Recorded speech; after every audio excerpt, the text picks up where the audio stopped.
നമസ്കാരം. ട്രാക്ക് 1 PSCയുടെ പുതിയ SCRT സീരീസിലേക്ക് ഏവർക്കും സ്വാഗതം. അപ്പൊ ഇന്ന് നമ്മള് ജോഗ്രഫിയിലെ 9ാം ക്ലാസ് ജോഗ്രഫിയിലെ 3ാമത്തെ ചാപ്റ്റർ ആണ് കേട്ടോ നോക്കുന്നത്.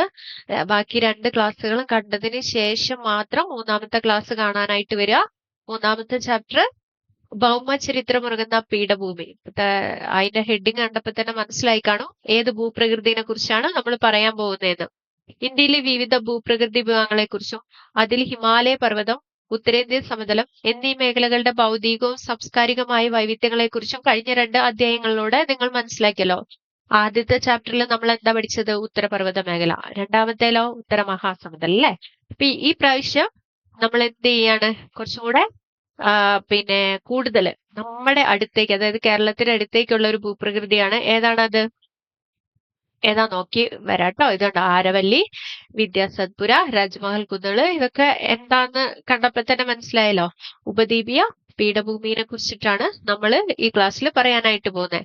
ഉപദ്വീപീയ ഇന്ത്യയുടെ ഭൂരിഭാഗം ഉൾപ്പെടുന്ന ത്രികോണ സമാനമായി ഈ ഭൂപ്രകൃതി വിഭാഗത്തിന് സമുദ്രനിരപ്പിൽ നിന്നും ശരാശരി 600 മുതൽ 900 മീറ്റർ വരെ ഉയരമുള്ളതായി കണക്കാക്കിയിട്ടുണ്ട്.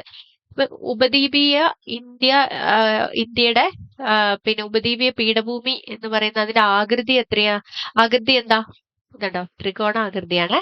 ഇതിന്റെ ഉയരം എന്ന് പറയുന്നത് സമുദ്രനിരപ്പിൽ നിന്നും, അതായത് ഇന്ത്യൻ മഹാസമുദ്രത്തിൽ നിന്നും അറബിക്കടലും ബംഗാൾ ഉൾക്കടലിലും 2 ഭാഗത്തുണ്ട് കേട്ടോ. ഇതിന്റെ ഉയരത്തിൽ നിന്നും സമുദ്രനിരപ്പിൽ നിന്നും എത്രയുണ്ടെന്ന് പറയുന്നത് ശരാശരി 600 മീറ്റർ മുതൽ 900 മീറ്റർ വരെ ഉയരമുള്ളതായിട്ടാണ് കണക്കാക്കിയിട്ടുള്ളത്. വിശാലമായ പീഠപ്രദേശങ്ങളും അതിന് അതിർത്തി നിൽക്കുന്ന മലനിരകളും കുന്നുകളും താരതമ്യേന ആഴം കുറഞ്ഞ നദീ താഴ്വരകളും മലനിരകളും വൈവിധ്യമാർന്ന നൈസർഗിക സസ്യ ജന്തുജാലങ്ങളും ഉൾപ്പെടുന്ന ഭൗതിക വൈവിധ്യം നിറഞ്ഞ ഈ ഭാഗം ഉപദ്വീപീയ പീഠഭൂമി എന്നാണ് അറിയപ്പെടുന്നത്. അപ്പൊ നമ്മൾ പറഞ്ഞത് എന്താ? നമ്മൾ പറഞ്ഞ ഉപദ്വീപീയ പീഠഭൂമി എന്താന്നുള്ളതാണ് കേട്ടോ പറയുന്നത്. എന്താ പറയുന്നത്? ഇതേ ഈ 600 മുതല് 900 മീറ്റർ വരെ എന്തുണ്ട്? ഉയരം ഉണ്ട്. ഉയരം കണക്കാക്കുന്നുണ്ട്. അതുപോലെ തന്നെ എന്താ പറയുന്നത്? ഇവിടെ എന്തൊക്കെ പ്രത്യേകതകളാണ് ഉള്ളത്? കുന്നുകളുണ്ട്, താരതമ്യേന ആഴം കുറഞ്ഞ നദീ താഴ്വരകളുണ്ട്. ഇതുണ്ട് ആഴം കുറഞ്ഞ നദീ താഴ്വരകള്, വൈവിധ്യമാർന്ന നൈസർഗിക സസ്യജാലങ്ങളും, അതുപോലെ തന്നെ ഉപദ്വീപീയ പീഠഭൂമി എന്തൊക്കെയാ പറയുന്ന ഭൗതിക വൈവിധ്യം കൊണ്ട് വളരെ പ്രത്യേകത നിറഞ്ഞതാണ് ഉപദ്വീപീയ പീഠഭൂമി എന്ന് പറയുന്നത്. ഉപദ്വീപീയ ഇന്ത്യയുടെ സിംഹഭാവം ഉൾക്കൊള്ളുന്നു എന്നതാണ് ഈ പേരിന് ആധാരം. അപ്പൊ ഉപദ്വീപീയ ഇന്ത്യ ഇങ്ങനെ നമുക്ക് ഇന്ത്യയുടെ ഈ ഭാഗം ഇങ്ങനെ, ഇത് ഇന്ത്യയുടെ ലാസ്റ്റ് ഭാഗാന്ന് ഓർക്കാം. അപ്പൊ ഇതിന്റെ ഭൂരിഭാഗം പ്രദേശങ്ങളും ഉൾക്കൊള്ളുന്നത് കൊണ്ടാണ് ഇതിന് പേര് വന്നത്? ഉപദ്വീപീയ ഇന്ത്യ എന്ന, അല്ലെങ്കിൽ ഉപദ്വീപീയ ഇന്ത്യയുടെ ഒരു ഭാഗമായതുകൊണ്ടാണ് ഉപദ്വീപീയ പീഠഭൂമി എന്ന് പേര് വന്നത്.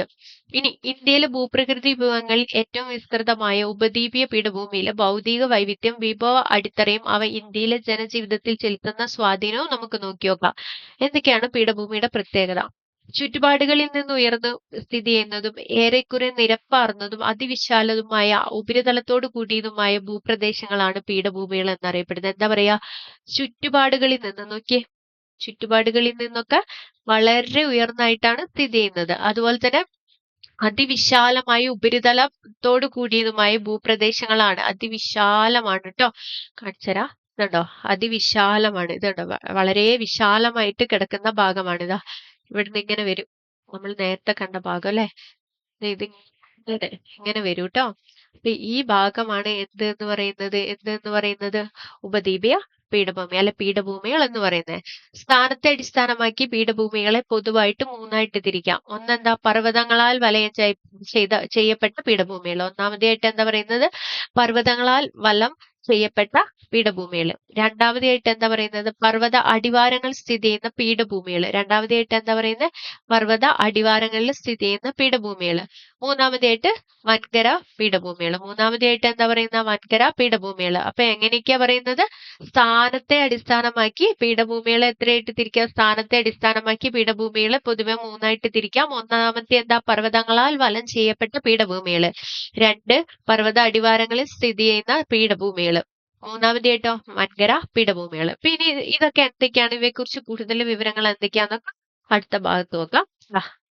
ഇതാണ് ട്ടോ ഇന്ത്യയുടെ ഭൗതിക ഭൂപടം. ഇതിൽ പർവ്വതനിരകൾ എന്ന് പറയുന്നത് ഇതേടാ നമ്മൾ നേരത്തെ പഠിച്ചതാണ് ഉത്തരപർവ്വത മേഖല അല്ലെ. ദേ ഈ പോകുന്നതാണ് ഏത് എന്ന് പറയുന്നത് ഉത്തരപർവ്വത മേഖല എന്ന് പറയുന്നത്. രണ്ടാമതായിട്ട് എന്താ പറയുന്നത് നദികൾ ഏതൊക്കെയാ? കണ്ടോ ഈ ബ്ലൂ കളറിൽ കൊടുത്തിട്ടുള്ളതൊക്കെ നദികളാണ് കേട്ടോ. ഇതുണ്ടോ ഈ കാണുന്നത് അതുപോലെ ഈ പോകുന്നത് ഇതെല്ലാം നദികളാണ്. പിന്നെ 300 മുതൽ 600 മീറ്റർ വരെ ഇതാ ഈ കാണുന്നത് ഇവിടെ മുതൽ ഇതാണ്ടോ 300 മുതൽ ഇതാ ഇവിടുന്ന് ഇങ്ങനെ ഈ രണ്ട് ലൈനായിട്ട് കൊടുത്തിട്ടില്ല അത് ഇതാ ഇവിടെ മുതൽ 600 ഇതുണ്ടോ ഇവിടം വരെയുള്ളതാണ് കേട്ടോ. ഈ വെള്ള കളറാണ് ഇത് എന്ന് പറയുന്നത് 0 മുതൽ 300 മീറ്റർ ഇതൊക്കെ ഉയരമാണേ. പിന്നെ അതുപോലെ തന്നെ 600ന്റെ മേളിലേക്കുള്ളത് ഏതാണ്? 600 മീറ്ററിന് മുകളിൽ പിന്നെ ഇത് 900 മീറ്ററിന് 600 മുതൽ 900 വരെയാണ് ഈ കളറ് ഇങ്ങനെ പോകുന്നത്. അതുപോലെ 900 മീറ്ററിന് മുകളിൽ ഓരോന്ന് ഉയരമായിട്ട് കൊടുത്തിട്ടുണ്ട്. നിങ്ങൾ നോക്കി നോക്കണം കേട്ടോ. പടിഞ്ഞാറ് പശ്ചിമഘട്ടവും കിഴക്ക് പൂർവ്വഘട്ടവും അതിരുകളായ ഉപദ്വീപീയ പീഠഭൂമി ഉത്തരേന്ത്യൻ സമതലത്തിന് തെക്കായിട്ട് സ്ഥിതി ചെയ്യുന്നു. എന്തൊക്കെയാന്നാ പറയുന്നത്? പടിഞ്ഞാറ് പശ്ചിമഘട്ടം ഇതാണ് പടിഞ്ഞാറ് ഭാഗം. ഇവിടെ എന്താണ് പശ്ചിമഘട്ടം? പശ്ചിമഘട്ടം എന്ന് കൊടുത്തിരിക്കുന്നുണ്ടോ? ഇതാണ് പശ്ചിമഘട്ടം എന്ന് പറയുന്നത്. അതുപോലെ തന്നെ അടുത്തെന്താ പറയുന്നത്? പടിഞ്ഞാറ് പശ്ചിമഘട്ടവും അതുപോലെ കിഴക്ക് പൂർവ്വഘട്ടവും കിഴക്ക് എവിടെ? ഇതല്ലേ കിഴക്ക് ഭാഗം. പൂർവ്വഘട്ടം ഇതാണ് കിഴക്ക്. ഈ പൂർവ്വഘട്ടവും അതുപോലെ തന്നെ എന്താ പിന്നെ പറയുന്നത് അതിരുകളായുള്ള ഉപദ്വീപീയ പീഠഭൂമി ഉത്തരേന്ത്യൻ സമതലത്തിന് തെക്കായിട്ടാണ് സ്ഥിതി ചെയ്യുന്നത്. നമ്മൾ എവിടെയാ പഠിച്ചത്? ഉത്തരേന്ത്യൻ സമതലം ഇവിടെയല്ലേ? ഉത്തരപർവ്വത മേഖലയുടെ തെക്കായിട്ട് അല്ലെ. ഇതിന്റെ ഉത്തരേന്ത്യൻ സമതലത്തിന്റെ തെക്കായിട്ടാണ് ഏത് സ്ഥിതി ചെയ്യുന്നത്? ഉപദ്വീപീയ പീഠഭൂമി സ്ഥിതി ചെയ്യുന്നത്.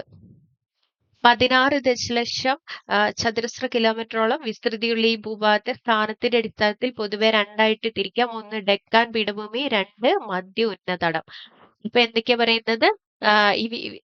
ഏകദേശം 16 ലക്ഷം ചതുരശ്ര കിലോമീറ്ററോളം വിസ്തൃതിയുള്ള ഈ ഭൂഭാഗത്തെ സ്ഥാനത്തിന്റെ അടിസ്ഥാനത്തിൽ എത്രയായിട്ട് തരംതിരിക്കാം? രണ്ടായിട്ട് ട്ടോ. സ്ഥാനത്തിന്റെ ഒന്ന് ഇത് മധ്യ ഉന്നതടം. ഒന്നാമത്തെ മധ്യ ഉന്നതടം. രണ്ടാമത്തത് നമുക്കറിയാം ഒരു ത്രികോണാകൃതിയിലുള്ള ഡെക്കാൻ പീഠഭൂമി. ഇതാണ് കേട്ടോ ഡെക്കാൻ പീഠഭൂമി. എന്താണ് ഡെക്കാൻ പീഠഭൂമി എന്നാണ് പറയുന്നത്. പശ്ചിമഘട്ടം പൂർവ്വഘട്ടം എന്നിങ്ങനെ മലനിരകൾക്കിടയിലായി സത്പുര പർവ്വതത്തിന് തെക്കുള്ള വിശാല പീഠഭൂമി പ്രദേശമാണ് ഡെക്കാൻ പീഠഭൂമി എന്ന് പറയുന്നത്. എന്താ പറയുന്നത്? നമ്മള് നേരത്തെ കണ്ടായിരുന്നു. ഇവിടെയായിട്ടാണ് പശ്ചിമഘട്ടം വരിക അല്ലെ. ഇവിടെ ഇങ്ങനെയാണ് പശ്ചിമഘട്ടം വരുന്നത്. അതുപോലെ തന്നെ പൂർവ്വഘട്ടം എന്ന് പറയുന്നത് എവിടെയാണ്? ഈ ഭാഗത്താണ് പൂർവ്വഘട്ടം. ഇതിന്റെ ഭാഗത്താണ്. അതുപോലെ സത്പുര എന്ന് പറയുന്നത് എവിടെയാ? ഇന്ത്യയുടെ മേൽഭാഗങ്ങളിലാണ് അല്ലെ. ഇതിന്റെ താഴെയായിട്ടാണ് എന്ത് വരുന്നത്? ഈ ഭാഗത്തായിട്ടാണ് എന്ത് വരുന്നത്? ഡെക്കാൻ പീഠഭൂമി. ഇവിടെയൊക്കെയാണ് കേട്ടോ. ഇങ്ങനെ ത്രികോണാകൃതിയിലാണ് ഡെക്കാൻ പീഠഭൂമി സ്ഥിതി ചെയ്യുന്നത്. അതുപോലെ സത്പുര പർവ്വതം, മൈക്കലാനിര, മഹാദിയോ കുന്നുകൾ എന്നീ മലനിരകൾ ഡെക്കാൻ പീഠഭൂമിയുടെ വടക്കേ അതിരാണ്. എന്തൊക്കെയാ പറയുന്നത്? സത്പുര പർവ്വതം, മൈക്കലാനിര, മഹാദിയോ കുന്നുകൾ എന്നീ മലനിരകൾ ഡെക്കാൻ പീഠഭൂമിയുടെ വടക്കേ അതിരായിട്ട് സ്ഥിതി ചെയ്യുന്നത്. എന്തൊക്കെയാ വടക്കേ അതിര് ഡെക്കാൻ പീഠഭൂമിയുടെ? സത്പുര പർവ്വതം, മൈക്കലാനിര, മഹാദിയോ കുന്നുകൾ. ഇനി തെക്ക് എന്നർത്ഥമുള്ള ദക്ഷിൺ എന്ന സംസ്കൃത പദത്തിൽ നിന്നാണ് ഡെക്കാൻ എന്ന പേരുണ്ടായത്. എന്താ പറയുന്നത്? തെക്ക് എന്ന അർത്ഥം. എന്താ ഡെക്കാന്റെ മീനിങ്? എന്താ? തെക്ക് എന്നർത്ഥമുള്ള ദക്ഷിൺ എന്ന സംസ്കൃത പദത്തിൽ നിന്നാണ് ഡെക്കാൻ എന്ന പേരുണ്ടായത്. ദശലക്ഷക്കണക്കിന് വർഷങ്ങൾക്ക് മുമ്പ് ലാവ ഒഴുകി പരന്നുണ്ടായ ബസാൾട്ട്, ഗ്രാനൈറ്റ്, നൈസ് തുടങ്ങിയ പരൽ രൂപ ശിലകളാണ് ഡെക്കാൻ പീഠഭൂമിക്ക് രൂപം നൽകിയത്. ഏതൊക്കെ ശിലകൾ മൂലമാണ്? ബസാൾട്ട്, അതുപോലെ ഗ്രാനൈറ്റ്, നൈസ് തുടങ്ങി പരൽ രൂപ ശിലകളാണ് ഡെക്കാൻ പീഠഭൂമിക്ക് രൂപം നൽകുന്നത്. ഡെക്കാൻ പീഠഭൂമിയുടെ വടക്കു പടിഞ്ഞാറ് ഭാഗം ബസാൾട്ട് എന്ന ലാവാശിലകളാൽ നിർമ്മിതമാണ്. അപ്പൊ ഡെക്കാൻ പീഠഭൂമിയിൽ ഏറ്റവും കൂടുതൽ കാണപ്പെടുന്നത് ഏത് ശിലയാണ്? ബസാൾട്ട് ആണ് കേട്ടോ. ബസാൾട്ട് ഏത് വിഭാഗത്തിൽ പെടുന്നതാണ്? ആഗ്നേയ ശിലയാണ് കേട്ടോ. ആഗ്നേയ ശിലയ്ക്ക് ഉദാഹരണമാണ് ബസാൾട്ട് എന്ന് പറയുന്നത്. അപ്പൊ ഡെക്കാൻ പീഠഭൂമിയുടെ വടക്കു പടിഞ്ഞാറ് ഭാഗം ഇങ്ങനെ വരും കേട്ടോ. വടക്കു പടിഞ്ഞാറ് ഭാഗം ബസാൾട്ട് എന്ന ലാവാശിലകളാൽ നിർമ്മിതമാണ്. ഈ മേഖലയെ എന്ത് എന്ന പേരിൽ വിളിക്കുന്നു? ഡെക്കാൻ ട്രാപ്പ് എന്ന് വിളിക്കുന്നു. ഈ മേഖലയെ വിളിക്കുന്ന പേരെന്താണ്? ഡെക്കാൻ ട്രാപ്പ്. ബസാൾട്ട് ശിലയ്ക്ക് അപക്ഷയം സംഭവിച്ച് രൂപം കൊള്ളുന്ന കറുത്ത മണ്ണാണ് ഈ മേഖലയുടെ സവിശേഷത. അപ്പൊ ഇവിടെ ഡെക്കാൻ പീഠഭൂമിയിൽ കാണപ്പെടുന്ന മണ്ണിനും ഏതാണ്? റിഗർ കറുത്ത മണ്ണ്. കറുത്ത മണ്ണാണ് കേട്ടോ കാണപ്പെടുന്നത്. റിഗർ എന്നറിയപ്പെടുന്ന ഫലപുഷ്ടിയും ജലസംഭരണ ശേഷിയുമുള്ള ഈ മണ്ണ് വേനലിലും കാർഷിക വിളകൾക്ക് സംരക്ഷണമേകുന്നു. അപ്പൊ നല്ല കൃഷിക്ക് അനുയോജ്യമായ മണ്ണാണ് കറുത്ത മണ്ണ് എന്നറിയപ്പെടുന്നത്. കറുത്ത മണ്ണിന്റെ മറ്റൊരു പേരാണ് ഇത് റിഗർ മണ്ണ് എന്ന് പറയുന്നത്. അതുപോലെ പരുത്തി കൃഷിക്ക് ഏറ്റവും അനുയോജ്യമായിട്ടുള്ള മണ്ണ് ഏതാ? പരുത്തി കൃഷിക്ക് അനുയോജ്യമായിട്ടുള്ള മണ്ണ് ഏതാ? കറുത്ത മണ്ണാണ്. കറുത്ത പരുത്തി മണ്ണ് എന്നും ഇതിന് പേരുണ്ട്. എന്താ പറയാ, പരുത്തി കൃഷിക്ക് അനുയോജ്യമായതുകൊണ്ട് ഇതിന് വേറൊരു പേരും കൂടിയുണ്ട്. എന്താ? കറുത്ത പരുത്തി മണ്ണ്. ഇനി ചുണ്ണാമ്പ്, ഇരുമ്പ്, മഗ്നീഷ്യം, അലുമിനിയം തുടങ്ങിയ ധാതു ലവണങ്ങളും റിഗർ മണ്ണിന്റെ പ്രത്യേകതയാണ്. റിഗർ മണ്ണിന്റെ പ്രത്യേകതകൾ എന്തൊക്കെയാണ്? ചുണ്ണാമ്പ്, അതുപോലെ തന്നെ ചുണ്ണാമ്പ്, പിന്നെന്താണ്? ഇരുമ്പ്, മഗ്നീഷ്യം, അലുമിനിയം തുടങ്ങിയ ധാതു ലവണങ്ങളും റിഗർ മണ്ണിന്റെ പ്രത്യേകതയാണ്. ഡെക്കാൻ പീഠഭൂമിയുടെ അതിരുകളായ പശ്ചിമഘട്ടം, പൂർവ്വഘട്ടം എന്നീ മലനിരകളും നമ്മൾ നേരത്തെ കണ്ടു കണ്ടോ? ഡെക്കാൻ പീഠഭൂമിയുടെ അതിരുകളാണ് പടിഞ്ഞാറ് തീരസമതലം, അതുപോലെ കിഴക്കൻ തീരസമതലം. ഇത് ഇവിടെയായിട്ടാണ് കേട്ടോ. വടക്ക് പടിഞ്ഞാറ് ഭാഗങ്ങളിലായിട്ടാണ് ബസാൾട്ട് ശില നമുക്ക് കൂടുതലായിട്ട് കാണപ്പെടുന്നത്. അതുപോലെ ഡെക്കാൻ പീഠഭൂമി കാണപ്പെടുന്ന മണ്ണിനും ഏതാണ്? കറുത്ത മണ്ണ്. കറുത്ത മണ്ണിന്റെ മറ്റൊരു പേരെന്താണ്? റിഗർ എന്നാണ്. പരുത്തി കൃഷിക്ക് ഏറ്റവും അനുയോജ്യമായിട്ടുള്ള മണ്ണ് ആണ് ഏത് എന്ന് പറയുന്നത്? കറുത്ത മണ്ണ്. അതുപോലെ കറുത്ത മണ്ണിൽ എന്തൊക്കെയാ ഉള്ളത്? ചുണ്ണാമ്പ്, ഇരുമ്പ്, മഗ്നീഷ്യം, അലുമിനിയം തുടങ്ങിയ ധാതു ലവണങ്ങളും ഉണ്ട്. ഇനി കേരളത്തിന്റെ കിഴക്ക് ഭാഗത്തായി സ്ഥിതി ചെയ്യുന്ന സഹ്യപർവ്വത നിരയെക്കുറിച്ച് നിങ്ങൾ പഠിച്ചിട്ടുണ്ടല്ലോ. നമ്മുടെ കാലാവസ്ഥയിലും ജൈവ വൈവിധ്യത്തിലും ജനജീവിതത്തിലും നിർണായക സ്വാധീനമാണ് സഹ്യ പർവ്വതനിരയ്ക്കുള്ളത്. കേരളത്തിലെ തെക്ക് കന്യാകുമാരി മുതൽ വടക്ക് ഗുജറാത്ത് വരെ ഏകദേശം 1600 കിലോമീറ്റർ നീളത്തിൽ വ്യാപിച്ചെടുക്കുന്ന ഈ മലനിരയ്ക്ക് പശ്ചിമഘട്ടം എന്നാണ് പൊതുവായ പേര്. നമ്മുടെ ഇന്ത്യയുടെ ലാസ്റ്റ് ഭാഗം എടുക്കുക. ഇതാ ഇവിടെ മുതല് ഇവിടം വരെ, ഗുജറാത്ത് മുതല് എവിടം വരെയാ പറയുന്നത്? വടക്ക് തെക്ക് കന്യാകുമാരി മുതൽ ഇവിടെ മുതല് എവിടം വരെ വരും? ഇവിടെ ഗുജറാത്ത് ഇങ്ങനെയല്ലേ, അങ്ങനെ പോകും. അപ്പൊ ഇവിടം വരെയാണ് എന്ത് വ്യാപിച്ചു കിടക്കുന്നത്? പശ്ചിമഘട്ടം വ്യാപിച്ചു കിടക്കുന്നത്. ഈ മലനിരയാണ് ഡെക്കാൻ പീഠഭൂമിയുടെ പടിഞ്ഞാറ് അതിര്. ഈ ഡെക്കാൻ എന്ന് പറയുന്ന സ്ഥലത്തിന്റെ പടിഞ്ഞാറ് അതിര് എന്ന് പറയുന്നത് ഏതാണ് പടിഞ്ഞാറ് അതിരാണ് പശ്ചിമഘട്ടം. വടക്ക് നിന്ന് തെക്കോട്ട് എന്ന ക്രമത്തിൽ ഈ പർവ്വതനിരയുടെ ഉയരം കൂടി വരുന്നു. വടക്ക് നിന്ന് തെക്കോട്ടേക്ക് പോകുന്നതിനനുസരിച്ച് പർവ്വതനിരയുടെ ഉയരം കൂടി വരുന്നു. ഉപദ്വീപീയ ഇന്ത്യയിലെ ഏറ്റവും ഉയരമുള്ള കൊടുമുടിയാണ് ഏത് എന്ന് പറയുന്നത്? ആനമുടി. ഉപദ്വീപീയ ഇന്ത്യയിലെ ഏറ്റവും ഉയരമുള്ള കൊടുമുടി ഏതാണ്? ആനമുടിയാണ്. ആനമുടിയുടെ ഉയരം എത്രയാണ്?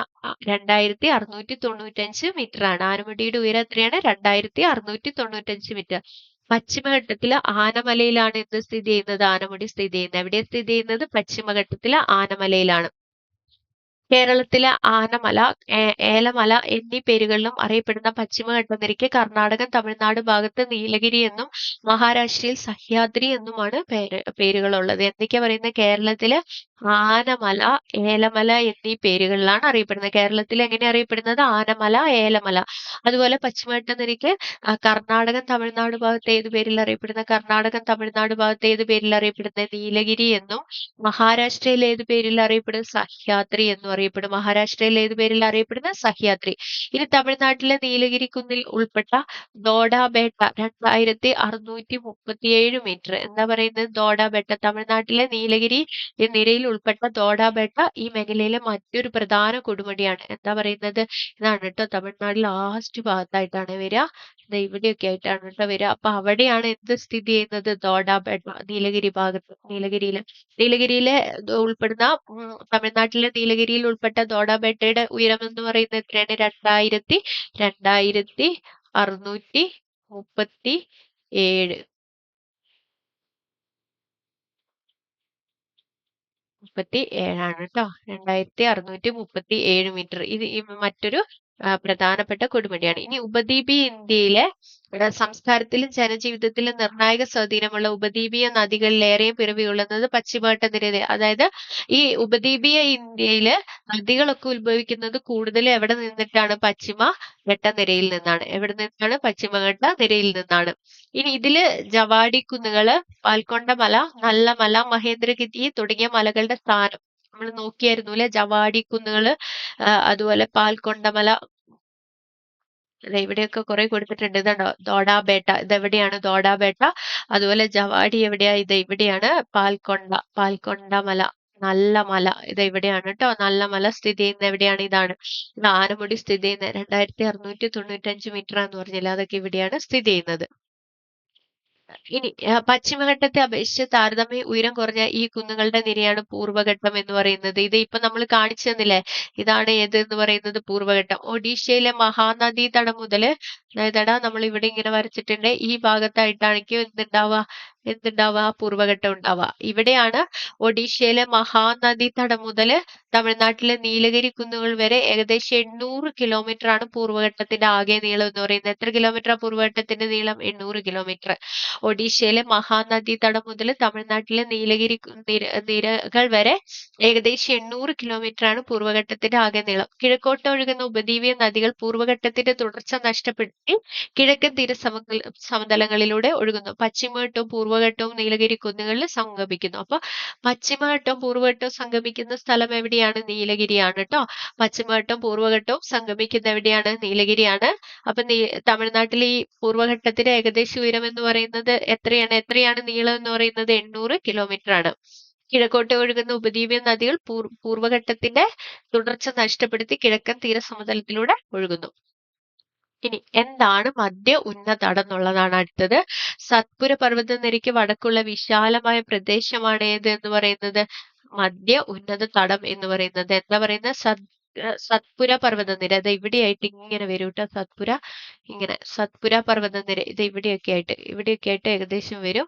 അപ്പൊ ഇതിന്റെ വടക്കായിട്ട് വിശാല പ്രദേശമാണ് മധ്യ ഉന്നത തടം എന്ന് പറയുന്നത്. മാൾവ പീഠഭൂമി എന്ന് വിളിക്കുന്ന ഈ പ്രദേശത്തിന്റെ പടിഞ്ഞാറേ അരികെ ആരവല്ലി പർവ്വതനിരയാണ്. ഇതിന്റെ പടിഞ്ഞാറ് ഭാഗമാണ് എന്ത് എന്ന് പറയുന്നത്? ആരവല്ലി പർവ്വതനിര. നമ്മൾ പഠിച്ചിട്ടുണ്ടല്ലോ മുൻ ചാപ്റ്ററുകളിലൊക്കെ.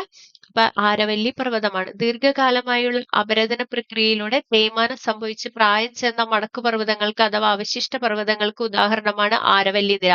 അപ്പൊ ഏറ്റവും പഴക്കം ചെന്ന പർവ്വതനിര മടക്കുപർവ്വതമാണ് ആരവല്ലി എന്ന് നമ്മൾ പഠിച്ചിട്ടില്ലേ? അപ്പൊ അത് തന്നെയാണ് ഇവിടെ പറയുന്നത്. എങ്ങനെയാണ് മടക്കുപർവ്വതം ഉണ്ടാകുന്നത് എന്ന് പറഞ്ഞത്? വലനം സംഭവിച്ചിട്ടില്ലേ? അപ്പൊ ദീർഘകാലമായുള്ള അപരദന പ്രക്രിയയിലൂടെ തേയ്മാനം സംഭവിച്ച പ്രായം ചെന്ന മടക്കുപർവ്വതങ്ങൾക്ക് അഥവാ അവശിഷ്ട പർവ്വതങ്ങൾക്ക് ഉദാഹരണമാണ് ഏത് എന്ന് പറയുന്നത്? ആരവല്ലി നിര. പ്രധാന മലയോര വിനോദസഞ്ചാര കേന്ദ്രമായ മൗണ്ട് അബു ആരവല്ലി നിരയിലാണ് സ്ഥിതി ചെയ്യുന്നത്. അപ്പൊ ഏറ്റവും പ്രധാനപ്പെട്ട ആരവല്ലിയിലെ ഒരു വിനോദ കേന്ദ്രമാണ് ഏത് എന്ന് പറയുന്നത്? മൗണ്ട് അബു എന്ന് പറയുന്നത്. ഈ മാൾവ പീഠഭൂമിയിലെ ഏറ്റവും ഉയരമുള്ള കൊടുമുടിയും ഏത് തന്നെയാണ്? മൗണ്ട് അബു ആണ്. അപ്പൊ എന്താ പറയുന്നത്? ആരവല്ലി നിരയിലെ ഏറ്റവും പ്രധാനപ്പെട്ട ഒരു വിനോദസഞ്ചാരമാണ് മൗണ്ട് അബു എന്ന് പറയുന്നത്. അതുപോലെ തന്നെ മാൾവ പീഠഭൂമിയിലെ ഏറ്റവും ഉയരമുള്ള കൊടുമുടിയുമാണ് മൗണ്ട് അബു എന്ന് പറയുന്നത്. മധ്യ ഉന്നതടത്തിന്റെ കിഴക്ക് ഭാഗത്തായി സ്ഥിതി ചെയ്യുന്ന പീഠഭൂമിയാണ് ഛോട്ടാ നാഗപ്പൂർ പീഠഭൂമി. ലാസ്റ്റ് ഞാൻ നിങ്ങൾക്ക് ഇവിടെ ഒന്നും കൂടെ കാണിച്ചു തരാം കേട്ടോ. ഛോട്ടാ നാഗപ്പൂർ പീഠഭൂമി എന്ന് പറയുന്ന മധ്യ ഉന്നതടത്തിന്റെ കിഴക്ക് ഭാഗത്തായിട്ട് സ്ഥിതി ചെയ്യുന്ന പീഠഭൂമിയാണ് ഏതെന്ന് പറയുന്നത്? ഛോട്ടാ നാഗപ്പൂർ പീഠഭൂമി. രാജമഹൽ കുന്നുകൾക്ക് തെക്കായി സ്ഥിതി ചെയ്യുന്ന ഛോട്ടാ നാഗപ്പൂർ പ്രദേശം ഇന്ത്യയിലെ ഏറ്റവും സമ്പന്നമായ ധാതു വിഭവ കലവറയാണ്. അപ്പൊ ഏറ്റവും കൂടുതൽ ധാതു വിഭവങ്ങൾ ലഭിക്കുന്നത് എവിടെ നിന്നിട്ടുമാണ്? ഛോട്ടാ നാഗ്പൂർ പീഠഭൂമിയിൽ നിന്നുമാണ്.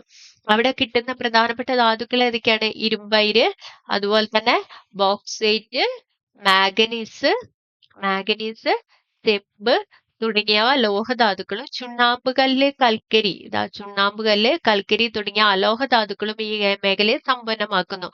ധാതുഖനനവും ധാതുഅധിഷ്ഠിത വ്യവസായങ്ങളുമാണ് ഈ പ്രദേശത്തെ പ്രധാന സാമ്പത്തിക പ്രവർത്തനങ്ങൾ. അപ്പൊ എന്താ പറയുന്നത്? മധ്യ ഉന്നതടത്തിന്റെ കിഴക്ക് ഭാഗത്തായിട്ടാണ് ഏത് പീഠഭൂമി സ്ഥിതി ചെയ്യുന്നത്? ഛോട്ടാ നാഗ്പൂർ പീഠഭൂമി സ്ഥിതി ചെയ്യുന്നത്. അതുപോലെ തന്നെ രാജ്മഹൽ കുന്നുകൾക്ക് തെക്കായി സ്ഥിതി ചെയ്യുന്ന ഛോട്ടാ നാഗ്പൂർ പ്രദേശം ഇന്ത്യയിലെ ഏറ്റവും സമ്പന്നമായ ധാതുവിഭവ കലവറയാണ് എന്നാ പറയുന്നത്. ഇവിടെ കാണപ്പെടുന്ന പ്രധാന ലോഹധാതുക്കൾ ഏതൊക്കെയാണ്? ഇരുമ്പയിര്, ബോക്സൈറ്റ്, മാംഗനീസ്, ചെമ്പ്. അതുപോലെ തന്നെ ചുണ്ണാമ്പുകല്ല്, കൽക്കരി തുടങ്ങിയ അലോഹധാതുക്കൾ നമുക്ക് ഇവിടെ നിന്ന് കിട്ടാറുണ്ട്. ഛോട്ടാ നാഗ്പൂർ പ്രദേശങ്ങളിൽ നിന്നും ലഭിക്കാറുണ്ട്. ഇനി നമ്മൾ ഇത്രയും നേരം കണ്ട നീലഗിരിനെ കുറിച്ചിട്ടുള്ള ഒരു ബോക്സിൽ കൊടുത്തിരിക്കുകയാണ് കേട്ടോ. തമിഴ്നാട്, കർണാടകം, കേരളം എന്നീ സംസ്ഥാനങ്ങളുടെ സംഗമ മേഖലയായ മലനിരകളെയാണ് നീലഗിരി കുന്നുകൾ എന്ന് വിളിക്കുന്നത്. ഓർത്തു വെക്കണം കേട്ടോ. ഏതൊക്കെ സംസ്ഥാനങ്ങളെ ബന്ധിപ്പിക്കുന്ന? തമിഴ്നാട്, അതുപോലെ തന്നെ കർണാടകം, അതുപോലെ എന്താ പറയുന്നത്? കേരളം. ഏതൊക്കെയാ? തമിഴ്നാട്, കർണാടകം, കേരളം എന്നീ സംസ്ഥാനങ്ങളുടെ സംഗമ മേഖലയായ മലനിരകളെയാണ് നീലഗിരി കുന്നുകൾ എന്ന് വിശേഷിപ്പിക്കുന്നത്. എന്താ പറയുന്നത്? നീലഗിരി കുന്നുകൾ എന്ന് വിശേഷിപ്പിക്കുന്നത്.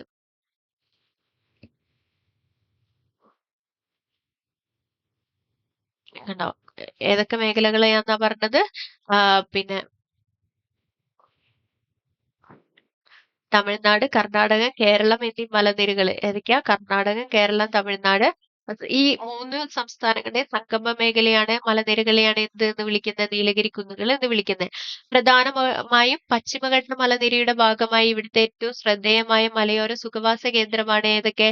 ഊട്ടി, കേട്ടിട്ടില്ലേ? കുനൂറ്, അതുപോലെ കോട്ടഗിരി. ഏതൊക്കെയാ? നീലഗിരിയിലെ പ്രധാന സുഖവാസ കേന്ദ്രങ്ങൾ ഏതൊക്കെയാണ്? ഊട്ടി, കുനൂര്, കോട്ടഗിരി. കുന്നുകളുടെ രാജ്ഞി എന്നറിയപ്പെടുന്ന ഊട്ടി, എന്താ അറിയപ്പെടുന്നത്? കുന്നുകളുടെ രാജ്ഞി എന്നറിയപ്പെടുന്നത് ഏത് സ്ഥലമാണ്? ഊട്ടിയാണ്. ഉദകമണ്ഡലം എന്നായിരുന്നു ട്ടോ ഊട്ടിയുടെ പഴയ പേര്. ഊട്ടിയുടെ പഴയ പേരെന്താ? ഉദകമണ്ഡലം. ദക്ഷിണേന്ത്യയിലെ ഒരു പ്രധാന വിനോദസഞ്ചാര കേന്ദ്രമാണ്. മനോഹരവും വിശാലവുമായ പുൽമേടുകളും മിതോഷ്ണവും മിതോഷ്ണ സസ്യജാലങ്ങളും സുഖശീതളമായ കാലാവസ്ഥയും തേയിലത്തോട്ടങ്ങളും വാണിജ്യ പച്ചക്കറി കൃഷിയും മാലിന്യമുക്തമായ പരിസ്ഥിതിയും നീലഗിരിയെ ആകർഷകമാക്കുന്നു. ജൈവ വൈവിധ്യ സമ്പന്നമായ നീലഗിരിയാണ് ഇന്ത്യയിലെ ആദ്യത്തെ ജൈവമണ്ഡല ഉദ്യാനം. അപ്പൊ ഇന്ത്യയിലെ ആദ്യത്തെ ജൈവമണ്ഡല ഉദ്യാനം ഏതാണ്? ഊട്ടിയാണ് ട്ടോ. നീലഗിരിയാണ് ട്ടോ. ഏതാ പറയുന്നത്? ഇന്ത്യയിലെ ആദ്യത്തെ ജൈവമണ്ഡല ഉദ്യാനമാണ് ഏത്? നീലഗിരി. നീലഗിരിനെ കുറിച്ചിട്ടാണ് ഇത്രയും പറഞ്ഞത്. ഇനി അടുത്തതായിട്ട് നമ്മൾ പറയുന്നത് ഏതാണ്? ഉപദ്വീപീയ പീഠഭൂമിയിലെ കാലാവസ്ഥാ വൈവിധ്യം എങ്ങനെയാന്നുള്ളതാണ്. ഉപദ്വീപീയ പീഠഭൂമിയിൽ പൊതുവെ എങ്ങനത്തെ കാലാവസ്ഥയാണ് അനുഭവപ്പെടാറുള്ളത്? എങ്ങനത്തെ കാലാവസ്ഥ പെടാറുള്ളത്? ഉഷ്ണമേഖല മൺസൂൺ കാലാവസ്ഥയാണ് അനുഭവപ്പെടാറുള്ളത്. എങ്ങനെയാ? ഉഷ്ണമേഖല മൺസൂൺ കാലാവസ്ഥയാണ് അനുഭവപ്പെടുന്നത്. എന്നാൽ താപനിലയിലും മഴയിലും എല്ലാം ഗണ്യമായ സ്ഥലകാല വ്യത്യാസങ്ങൾ പ്രകടമാണ്. ഉപദ്വീപീയ പീഠഭൂമിയിലെ കാലാവസ്ഥയെ സ്വാധീനിക്കുന്ന ഘടകങ്ങൾ ഏതൊക്കെയാന്ന് നോക്കാം. ഒന്ന്, ഉഷ്ണമേഖലയിലെ സ്ഥാനം. കാലാവസ്ഥയെ സ്വാധീനിക്കുന്ന ഒന്നാമത്തെ ഘടകം ഏതാ? ഉഷ്ണമേഖലയിലെ സ്ഥാനം. രണ്ടാമത്തതോ? ഉപദ്വീപിന്റെ സവിശേഷ ആകൃതി. ഉപദ്വീപിന്റെ സവിശേഷ ആകൃതി എങ്ങനെയാന്ന് നമ്മൾ കണ്ടില്ലായിരുന്നോ? അതുപോലെ സമുദ്രത്തിൽ നിന്നുള്ള അകലം. അടുത്തതായിട്ട് എന്താണ്? സമുദ്രത്തിൽ നിന്നുള്ള അകലം. അടുത്തത് സമുദ്രം. പിന്നെ അടുത്തതോ? പർവ്വതനിരകളുടെ കിടപ്പ്. അടുത്തത് ഏതാ? പർവ്വതനിരകളുടെ കിടപ്പ്. അടുത്തതോ? മൺസൂണിന്റെ ഗതി. ഇതൊക്കെയാണ് ഉപദ്വീപീയ പീഠഭൂമിയിലെ കാലാവസ്ഥയെ സ്വാധീനിക്കുന്ന ഘടകങ്ങൾ. ഏതൊക്കെയാണ്? ഉഷ്ണമേഖലയിലെ സ്ഥാനം, അടുത്തത് ഉപദ്വീപിന്റെ സവിശേഷ ആകൃതി, അടുത്തത് സമുദ്രത്തിൽ നിന്നുള്ള അകലം, അടുത്തതോ? പർവ്വതനിരകളുടെ കിടപ്പ്, അതുപോലെ മൺസൂൺ കാറ്റിന്റെ ഗതി. പർവ്വതങ്ങൾ ഒഴിച്ചു നിർത്തിയാൽ ഉപദ്വീപീയ പീഠഭൂമിയിൽ ഉഷ്ണകാലത്തെ ശരാശരി താപം 30 ഡിഗ്രി സെൽഷ്യസിന് മുകളിലായിരിക്കും. വളരെ കുറവാണല്ലേ? 30 ഡിഗ്രി സെൽഷ്യസിന് മുകളിലായിരിക്കും. അപ്പൊ ഉഷ്ണകാലത്തെ താപം എന്ന് പറയുന്നത് എത്രയാണ്? 30 ഡിഗ്രി സെൽഷ്യസ്.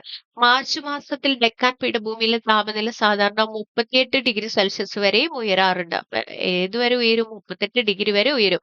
ഏത് മാസമാണ് മാർച്ച് മാസത്തിൽ ഡെക്കാൻ പീഠഭൂമിയിൽ? പശ്ചിമഘട്ടത്തിലെ ഉയർന്ന പ്രദേശങ്ങളിൽ പൊതുവെ കുറഞ്ഞ താപനിലയാണ് രേഖപ്പെടുത്താറുള്ളത്. പശ്ചിമഘട്ടത്തിൽ എങ്ങനെയാണ്? പൊതുവെ കുറഞ്ഞ താപനില മാത്രമേ രേഖപ്പെടുത്താറുള്ളൂ. പീഠഭൂമിയുടെ ഉൾപ്രദേശങ്ങളിൽ ശൈത്യകാലത്ത് ദൈനിക താപമാത്രം വളരെ കൂടാറുണ്ട്. എന്താ പറയുന്നത്? പീഠഭൂമിയുടെ ഉൾപ്രദേശങ്ങളിൽ ശൈത്യകാലത്താണ് ട്ടോ. ശൈത്യകാലത്ത് ദൈനിക താപമാത്രം വളരെ കൂടാറുണ്ട്. രാത്രി താപം ഗണ്യമായി കുറയുന്നതാണ് കാരണം. രാത്രിയിൽ എന്ത് ചെയ്യും? ചൂട് വളരെ കുറയുന്നതാണ് ഇതിന് കാരണം. ഇനി ഉപദ്വീപിന് പുറത്തും പീഠഭൂമിയോ? അതെ, രാജസ്ഥാനിലെ ജയ്സാൽമീറിൽ കാണപ്പെടുന്ന മാർബിൾ, സ്ലേറ്റ്, നൈസ് തുടങ്ങിയ കായാന്തരിക ശിലാനിർമ്മിത ഭാഗങ്ങൾ ഉപദ്വീപീയ പീഠഭൂമിയുടെ ഭാഗമാണെന്ന് കണ്ടെത്തിയിട്ടുണ്ട്. അപ്പൊ എന്താ പറയുന്നത്? ഉപദ്വീപീയ പീഠഭൂമിക്ക് പുറത്തും പീഠഭൂമിയുണ്ട്. എവിടെയാണത്? രാജസ്ഥാനിലെ ജയ്സാൽമീറിൽ അല്ലെ? രാജസ്ഥാനിലെ പ്രധാന പട്ടണമാണ് കേട്ടോ ജയ്സാൽമീർ. അവിടെ എന്തൊക്കെയാ കാണപ്പെടുന്നത്? മാർബിള്, സ്ലേറ്റ്, അതുപോലെ നൈസ് തുടങ്ങിയ കായാന്തരിക ശില നിർമ്മിത. അപ്പൊ ഇതൊക്കെ നിർമ്മിച്ചിരിക്കുന്ന മാർബിൾ, സ്ലേറ്റും നൈസ് ഒക്കെ നിർമ്മിച്ചിരിക്കുന്ന ഏത് ശിലകൾ കൊണ്ടാ? കായാന്തരിക ശിലകളാൽ നിർമ്മിതമാണ്. ഇത് ഈ അടുത്ത് കണ്ടെത്തിയതാണ്. അതുപോലെ തന്നെ കൂടാതെ ഇന്ത്യയുടെ വടക്ക് കിഴക്കായി വേറിട്ട് നിൽക്കുന്ന മേഘാലയ പീഠഭൂമിയും ഭൗമചലനങ്ങളാൽ പ്രധാന ഉപദ്വീപീയ പീഠഭൂമിയിൽ നിന്നും വേർപെട്ടതാണെന്ന് കണക്കാക്കുന്നു. അപ്പൊ അതൊക്കെ ഇമ്പോർട്ടന്റ് ആണ് കേട്ടോ.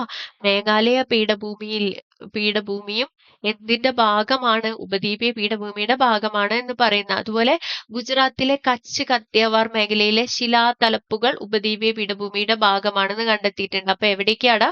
ഗുജറാത്തിലെ കച്ച് കത്തിയവാർ ഗുജറാത്തിലെ കച്ച് കത്തിയവാർ മേഖലയിലെ ശിലാതലപ്പുകളും ഉപദ്വീപീയ പീഠഭൂമിയുടെ ഭാഗമാണെന്ന് കണ്ടെത്തിയിട്ടുണ്ട്. അപ്പൊ എവിടെയൊക്കെയാണുള്ളത്? ഒന്ന് രാജസ്ഥാനിലെ ജയ്സാൽമീർ, ഒന്നാമത്തേതാ രാജസ്ഥാനിലെ ജയ്സാൽമീർ. അതുപോലെ മേഘാലയ പീഠഭൂമി, അതെങ്ങനെയാണ്? ഇന്ത്യയുടെ വടക്ക് കിഴക്ക് ഭാഗത്തായിട്ടാണ് സ്ഥിതി ചെയ്യുന്നതെങ്കിലും ഭൗമ ചലനത്തിൽ ഉപദ്വീപീയ പീഠഭൂമിയിൽ നിന്നും വേർപെട്ടു പോയതാണെന്നാണ് പറയുന്നത്. അതുപോലെ ഗുജറാത്തിലെ കച്ച് കത്തിയവാർ, ഇതൊക്കെയാണ് ഉപദ്വീപീയ പീഠഭൂമിക്ക് കൂടാതെ ചില ഭാഗങ്ങൾ ഉപദ്വീപീയ പീഠഭൂമിയുടെ ഭാഗമായിട്ടുള്ളത് ട്ടോ.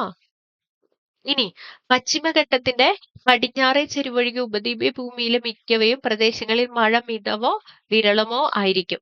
തെക്കു പടിഞ്ഞാറൻ മൺസൂൺ കാലത്ത് പശ്ചിമഘട്ടത്തിന്റെ പടിഞ്ഞാറേ ചെരിവിൽ തട്ടി ഉയരുന്ന ഈർപ്പരഹിതമായ വായു തണുക്കുകയും കാറ്റിന് അഭിമുഖമായി വശത്ത് വലിയ തോതിൽ മഴയ്ക്ക് കാരണമാകുകയും ചെയ്യുന്നു. കാറ്റിന് അഭിമുഖമായിട്ട് എന്തിന് കാരണമാകുന്നു? വലിയ തോതിൽ മഴയ്ക്ക് കാരണമാകുകയും ചെയ്യുന്നു. 250 സെന്റിമീറ്റർ മുതൽ 400 സെന്റിമീറ്റർ വരെയാണ് ഈ കാലയളവിൽ പടിഞ്ഞാറ് തീരത്തും പശ്ചിമഘട്ടത്തിന്റെ പടിഞ്ഞാറ് ലഭിക്കുന്ന മഴ. എത്രയാണ് മഴ ലഭിക്കുന്നത്? 250 സെന്റിമീറ്റർ മുതൽ 400 സെന്റിമീറ്റർ വരെയാണ് ഈ കാലയളവിൽ പടിഞ്ഞാറ് തീരത്ത് പശ്ചിമഘട്ടത്തിന്റെ പടിഞ്ഞാറ് ലഭിക്കുന്ന മഴ. എന്നാൽ പശ്ചിമഘട്ടത്തിന്റെ കിഴക്കേ ചെരുവിൽ താഴ്ന്നിറങ്ങുന്ന വായു ഈർപ്പ് രഹിതമാകുന്നതിനാൽ കിഴക്കേ ചെരുവിനോട് ചേർന്ന് സ്ഥിതി ചെയ്യുന്ന പീഠഭൂമി പ്രദേശങ്ങളിൽ വിരളമായിട്ട് മാത്രമേ മഴ ലഭിക്കാറുള്ളൂ. അപ്പൊ എന്താ പറയുന്നത്? പടിഞ്ഞാറും പശ്ചിമഘട്ടത്തിന്റെ ഭാഗങ്ങളിലൊക്കെ ശക്തമായിട്ട് മഴ ലഭിക്കുമ്പോ എന്താ പറയുന്നത്? പശ്ചിമഘട്ടത്തിന്റെ കിഴക്കേ ചെരുവില് എന്താ പറയുന്നത്? വായു ഈർപ്പരഹിതമായതിനാല് കിഴക്കേ ചെരുവിനോട് ചേർന്ന് സ്ഥിതി ചെയ്യുന്ന പീഠഭൂമി പ്രദേശങ്ങളിൽ വിരളമായിട്ട് മാത്രമേ എന്ത് ലഭിക്കുള്ളൂ? മഴ ലഭിക്കുള്ളൂ. അത് എത്രയാണ്? 50 സെന്റിമീറ്ററിൽ താഴെയായിരിക്കും എന്നാ പറയുന്നത്. എത്രയാ? 50 സെന്റിമീറ്ററിൽ താഴെയായിരിക്കും. ഇത്തരം പ്രദേശങ്ങളെയാണ് നമ്മൾ എന്തെന്ന് പറയുന്നത്? മഴ നിഴൽ പ്രദേശം എന്ന് പറയുന്നത്. ഇത്തരം പ്രദേശങ്ങളെയാണ് നമ്മൾ എന്തെന്ന് പറയുന്നത്? മഴനിഴൽ പ്രദേശം എന്ന് പറയുന്നത്. ഇനി മഹാരാഷ്ട്രയുടെ തീരത്ത് വന്നിരുന്ന തെക്കു പടിഞ്ഞാറൻ മൺസൂൺ കാറ്റ് നർമ്മദ താപ്തി നദീതടങ്ങളിലൂടെ ഈ ഉപദ്വീപിൽ പ്രവേശിക്കുകയും മധ്യ ഇന്ത്യയിലുടനീളം മിതമായ തോതിൽ മഴ നൽകുകയും ചെയ്യുന്നു. എന്താ പറയുന്നത്? മഹാരാഷ്ട്രയുടെ തീരത്ത് വന്നിരുന്ന തെക്കു പടിഞ്ഞാറൻ മൺസൂൺ കാറ്റില്ലേ, ഇത് എന്ത് ചെയ്യും? നർമ്മദ അതുപോലെ തന്നെ താപ്തി നദീതടങ്ങളിലൂടെ ഉപദ്വീപിലേക്ക് പ്രവേശിക്കും. പിന്നീട് എന്ത് ചെയ്യും? മധ്യ ഇന്ത്യയിലുടനീളം മിതമായ തോതിൽ മഴ ലഭിക്കുകയും മഴ നൽകുകയും ചെയ്യുന്നു. ഈ കാലയളവിൽ ചോട്ടാ നാഗ്പൂർ പീഠഭൂമിയിലും ചെറിയ തോതിൽ മഴ ലഭിക്കും. ഈ സമയത്ത് എന്ത് ചെയ്യും? ചോട്ടാ നാഗ്പൂർ പീഠഭൂമിയിലും ചെറിയ തോതിൽ മഴ ലഭിക്കും. വടക്ക് കിഴക്കൻ മൺസൂൺ അഥവാ മൺസൂണിന്റെ പിൻവാങ്ങൽ കാലത്ത് ഉപദ്വീപീയ പീഠഭൂമിയിൽ പൊതുവെ വരണ്ട കാലാവസ്ഥയായിരിക്കും. വടക്കിഴക്കൻ മൺസൂണിനെ കുറിച്ചൊക്കെ കഴിഞ്ഞ ക്ലാസ്സിൽ നമ്മൾ പഠിച്ചിട്ടുണ്ട് ല്ലേ? അപ്പൊ ഉപദ്വീപീയ പീഠഭൂമിയില് എന്താ പറയുന്ന? വടക്കിഴക്കൻ മൺസൂൺ അല്ലെങ്കിൽ മൺസൂണിന്റെ പിൻവാങ്ങൽ കാലത്ത് ഉപദ്വീപീയ പീഠഭൂമിയിൽ പൊതുവെ വരണ്ട കാലാവസ്ഥ ആയിരിക്കും. ബംഗാൾ ഉൾക്കടലിൽ രൂപപ്പെടുന്ന ന്യൂനമർദ്ദ ചുഴികൾ ഉപദ്വീപിന്റെ കിഴക്കൻ തീരത്ത്, പ്രത്യേകിച്ച് തമിഴ്നാട്, ഉപദ്വീപിന്റെ കിഴക്ക് ഭാഗം ഏതൊക്കെയാണ്? തമിഴ്നാട്, ആന്ധ്ര, ഈ തീരങ്ങളിലും വൻതോതിൽ മഴയുണ്ടാക്കുമെങ്കിലും പീഠഭൂമിയിലേക്ക് ഇതിന്റെ ആനുകൂല്യങ്ങളൊന്നും ലഭിക്കാറില്ല. ഇനി എന്താണ് മഴ നിഴൽ പ്രദേശം എന്ന് പറയുന്നത്? കടലിൽ നിന്ന് ഈർപ്പം വഹിച്ചെത്തുന്ന കാറ്റുകൾ പർവ്വതങ്ങളിൽ തട്ടി ഉയരും. ഇത്തരത്തിൽ ഉയരുന്ന വായു ഘനീഭവിച്ച് മഴമേഘങ്ങൾ രൂപപ്പെടുകയും പർവ്വതങ്ങളുടെ കാറ്റിന് അഭിമുഖമായ വശത്ത് ധാരാളം മഴ ലഭിക്കുകയും ചെയ്യുന്നു. എന്നാൽ പർവ്വതങ്ങളുടെ പ്രതിമുഖ വശത്തോ താഴ്ന്നിറങ്ങുന്ന വായു പൊതുവെ ഈർപ്പരഹിതമായതിനാൽ അവിടെ മഴ കുറവായിരിക്കും. ഇത്തരം പ്രദേശങ്ങളെയാണ് നമ്മൾ എന്തെന്ന് പറയുന്നത്? മഴനിഴൽ പ്രദേശം എന്ന് പറയുന്നത്. ഇത്തരം പ്രദേശങ്ങളെയാണ് നമ്മൾ എന്തെന്ന് പറയുന്നത്? മഴനിഴൽ പ്രദേശം എന്ന് പറയുന്നത്. കിട്ടിയോ? മഴനിഴൽ പ്രദേശം എന്ന് പറയുന്നത് എന്താണ്? ഇതുണ്ടോ? ഇതാണ് കടല്. ഈ കടലിൽ നിന്നും ഇങ്ങനെ ഉള്ള കാറ്റ് എന്ത് ചെയ്യാണ്? ഇങ്ങനെ പർവ്വതങ്ങളിൽ തട്ടിയിട്ട് അത് വായു ഘനീഭവിച്ച് മേഘങ്ങൾ രൂപപ്പെടുന്നുണ്ട്. ഇവിടെ മേഘങ്ങളൊക്കെ രൂപപ്പെടും. ഈ മേഘം രൂപപ്പെട്ടതിന് ശേഷം അവിടെ എന്ത് ചെയ്യും? കാറ്റിന് അഭിമുഖമായ വശത്ത് ധാരാളം മഴ ലഭിക്കും. ഇവിടെയൊക്കെ നമുക്ക് എന്ത് ചെയ്യും? ധാരാളം മഴ ലഭിക്കും. എന്നാൽ കാറ്റിന് പ്രതിമുഖമായ പ്രദേശത്ത് എന്തായിരിക്കും? ഈർപ്പരഹിതമായ വായുവായിരിക്കും അങ്ങോട്ടേക്ക് കാറ്റ് വീശുന്നത്. അതുകൊണ്ട് തന്നെ ഇവിടെ എന്ത് ലഭിക്കില്ല? മഴ ലഭിക്കില്ല. ഈ പ്രദേശത്തെയാണ് നമ്മൾ എന്തെന്ന് പറയുന്നത്? മഴനിഴൽ പ്രദേശം എന്ന് പറയുന്നത്. അത്രയും തന്നെ പറയുന്നു. പർവ്വതങ്ങളുടെ പ്രതിമുഖ വശത്ത് താഴ്ന്നിറങ്ങുന്ന വായു പൊതുവെ ഈർപ്പരഹിതമായതിനാൽ അവിടെ എന്ത് ലഭിക്കില്ല? മഴ കുറവായിരിക്കും. ഇത്തരം പ്രദേശങ്ങളെ നമ്മൾ എന്ത് എന്ന് പറയുന്നു? മഴനിഴൽ പ്രദേശം. അപ്പൊ ഇവിടെയാണ് കടലുള്ളത്. ഇവിടെയായിരിക്കും വായുവില് ജലാംശം ഉണ്ടാവുക. ഇതിവിടെ മേഘമായിട്ട് ഘനീഭവിച്ചു മഴ പെയ്യ്ക്കുന്നു.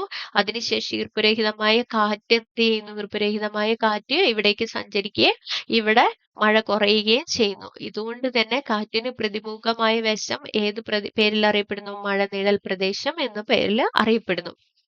ഇതുണ്ടോ? അറബിക്കടല് ഉപദ്വീപീയ നദികളെ കുറിച്ചിട്ടാണ് കേട്ടോ ഇനി പറയാൻ പോകുന്നത്.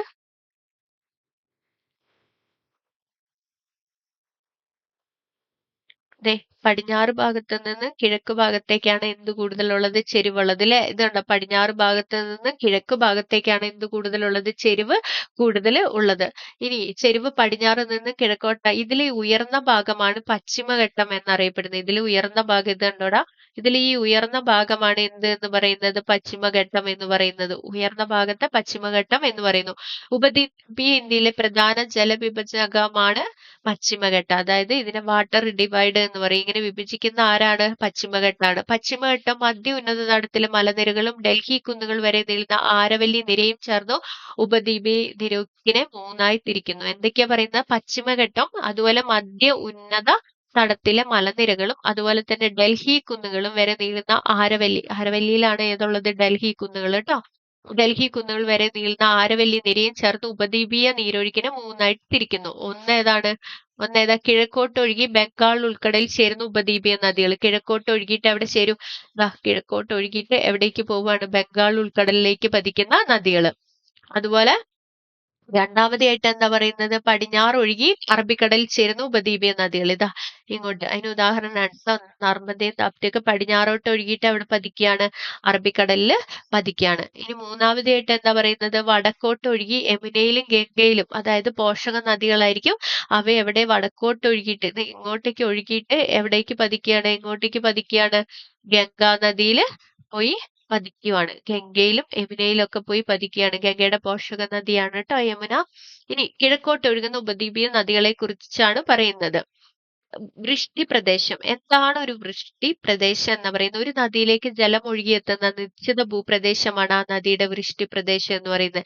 ഒരു നദിയിലേക്ക് ജലം ഒഴുകിയെത്തുന്ന ഒരു മേഖല ഉണ്ടാവുമല്ലോ. ഇപ്പൊ ഇങ്ങനെ താഴ്ചയാണെങ്കിൽ ഇവിടുന്ന് ഒഴുകിയെത്തുന്ന ആ ഒരു മേഖലയാണ് എന്തെന്ന് പറയുന്നത്? വൃഷ്ടി പ്രദേശം എന്ന് പറയുന്നത്. ഇനി അതുപോലെ നീർത്തടം. ഒരു നദിയും അതിന്റെ പോഷക നദികൾ ഉൾപ്പെടുന്ന പ്രദേശത്തെ നീർത്തടം എന്ന് പറയുന്നു. എന്താ പറയാ? ഒരു നദിയും അതിന് കുറേ പോഷക നദികൾ ഉണ്ടാവൂലേ? ഒരു നദി ഉണ്ടാവുക, അതിന് കുറേ പോഷക നദികൾ ഉണ്ടാവും അല്ലെ? കുറേ പോഷക നദികൾ ഉണ്ടാവും. ഇതിനെയാണ് എന്ത് എന്ന് വിളിക്കുന്നത്? ഇതിനെയാണ് എന്തെന്ന് വിളിക്കുന്നത്? നീർത്തടം എന്ന് പറയുന്നത്.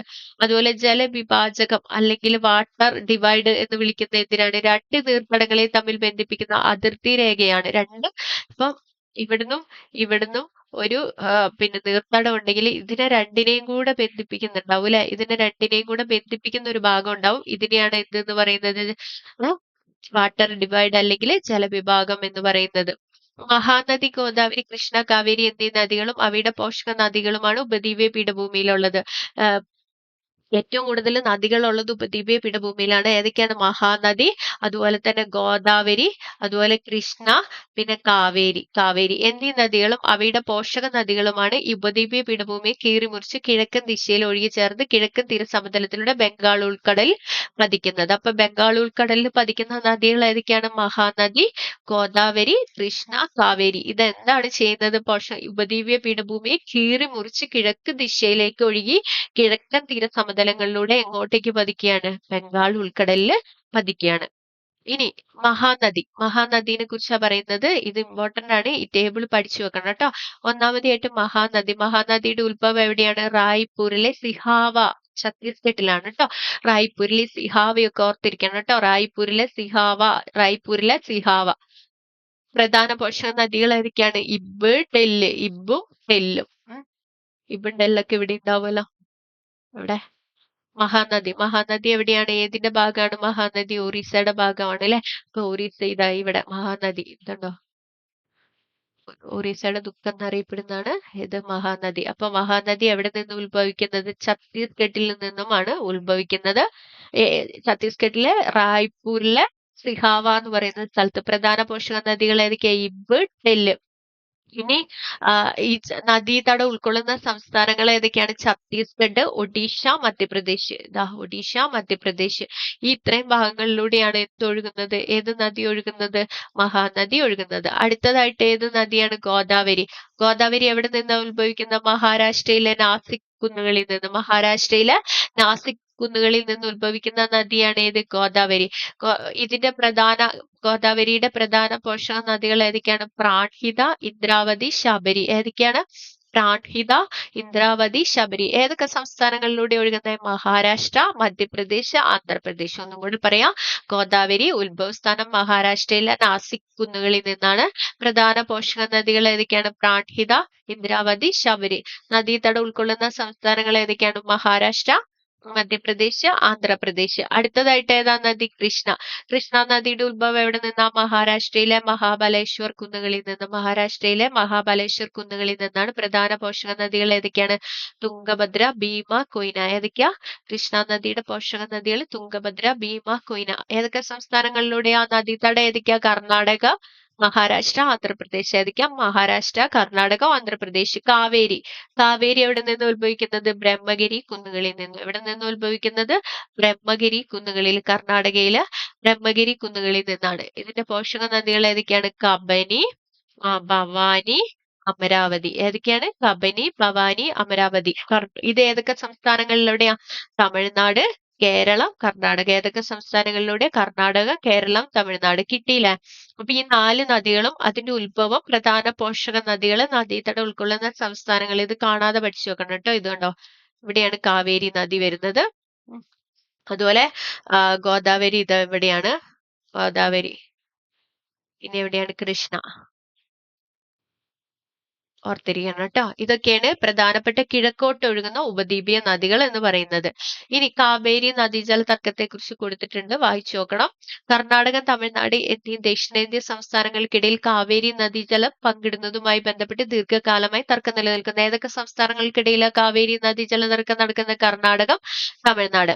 നദീജലം പങ്കിടുന്നതുമായി ബന്ധപ്പെട്ട് സ്വാതന്ത്ര്യത്തിന് മുമ്പ് ഉണ്ടാക്കിയ കരാർ 1924 ഉണ്ടാക്കിയ കരാറാണ്. മദ്രാസ് പ്രസിഡൻസിക്ക് കൂടുതൽ അനുകൂലമായതിനാൽ അത് അസാധുവാക്കണമെന്ന് കർണാടക സംസ്ഥാനം. എന്നാൽ മുൻ കരാറിൽ മാറ്റം വരുത്തിയാൽ തമിഴ്നാട്ടിലെ ദശലക്ഷക്കണക്കിന് കർഷകരെ ബാധിക്കുമെന്ന് തമിഴ്നാട് നിലപാടെടുത്തു. പ്രശ്നം പഠിക്കുന്നതിനായി കേന്ദ്ര സർക്കാർ 1990 ഒരു ട്രൈബ്യൂണലിനെ നിയമിച്ചു. എന്താ പറയുന്നത്? 1990 ഒരു ട്രിബ്യൂണലിനെ നിയമിച്ചു. 2007 പുറത്തുവന്ന അന്തിമ വിധിയിൽ കാവേരി ജലം പങ്കിടുന്നതുമായി ബന്ധപ്പെട്ട് ധാരണയുണ്ടാകുകയും ചെയ്തു. ഇതിൽ പ്രകാരം പ്രതിവർഷം 419 TMC ജലം 419 TMC ജലം തമിഴ്നാടിനും, അതുപോലെ 270 TMC ജലം കർണാടകത്തിനും, 270 TMC ജലം കർണാടകത്തിനും, 30 TMC ജലം കേരളത്തിനും. 30 ആർക്കാണ്? കേരളത്തിനും. 7 TMC ജലം പുതുച്ചേരി കേന്ദ്രഭരണ പ്രദേശത്തിനും എന്ന തരത്തിൽ നിശ്ചയിച്ചു. ഒരു TMC എന്ന് പറയുന്നത് എത്രയാണ്? ഒരു TMC എന്ന് പറയുന്നത് എത്രയാണ്? 1000 ദശലക്ഷം ക്യൂബിക് അടിയാണ്. ഒരു TMC എന്ന് പറയുന്നത് എത്രയാണ്? 1000 ദശലക്ഷം ക്യൂബിക് അടിയാണ്. പക്ഷെ ഈ തർക്കം ഇതുവരെ ഒരു തീരുമാനത്തിൽ എത്തിയിട്ടില്ല. സംസ്ഥാനങ്ങളുടെ പുനരാലോചന ഹർജികൾ കോടതിയുടെ പരിഗണനയിലാണ്. അപ്പൊ ഏതൊക്കെ സംസ്ഥാനങ്ങൾ തമ്മിലാണ് തർക്കം നിലനിൽക്കുന്ന? കർണാടകവും തമിഴ്നാടും. ഏത് വർഷമാണ് അവർ കരാർ ഒപ്പുവെച്ചത്? 1924. അതിനുശേഷം ഒരു ട്രിബ്യൂണലിനെ നിയമിക്കുന്ന ഏത് വർഷമാണ്? 1990. 2007 എന്ത് വന്നു? അതിന്റെ അന്തിമ റിപ്പോർട്ട് പുറത്തു വന്നു. ഇതിൽ കൂടുതൽ ജലം തമിഴ്നാടിനാണ്, 419 TMC. അതുപോലെ 270 TMC ജലം ആർക്കാണ്? കർണാടകത്തിനും, 30 TMC കേരളത്തിനും, 7 TMC പുതുച്ചേരി കേന്ദ്രഭരണ പ്രദേശത്തിനുമാണ്. ഇനി ഗോദാവരി ഉപദ്വീപ് ഇന്ത്യയിലെ ഏറ്റവും വലിയ നദി ഏതാണ്? ഉപദ്വീപ് ഇന്ത്യയിലെ ഏറ്റവും വലിയ നദി ഏതാണ്? ഗോദാവരിയാണ് കേട്ടോ. 1465 കിലോമീറ്റർ ആണ് നീളം. എന്താ പറയുന്നത്? 1405 കിലോമീറ്റർ ആണ് നീളം എന്ന് പറയുന്നത്.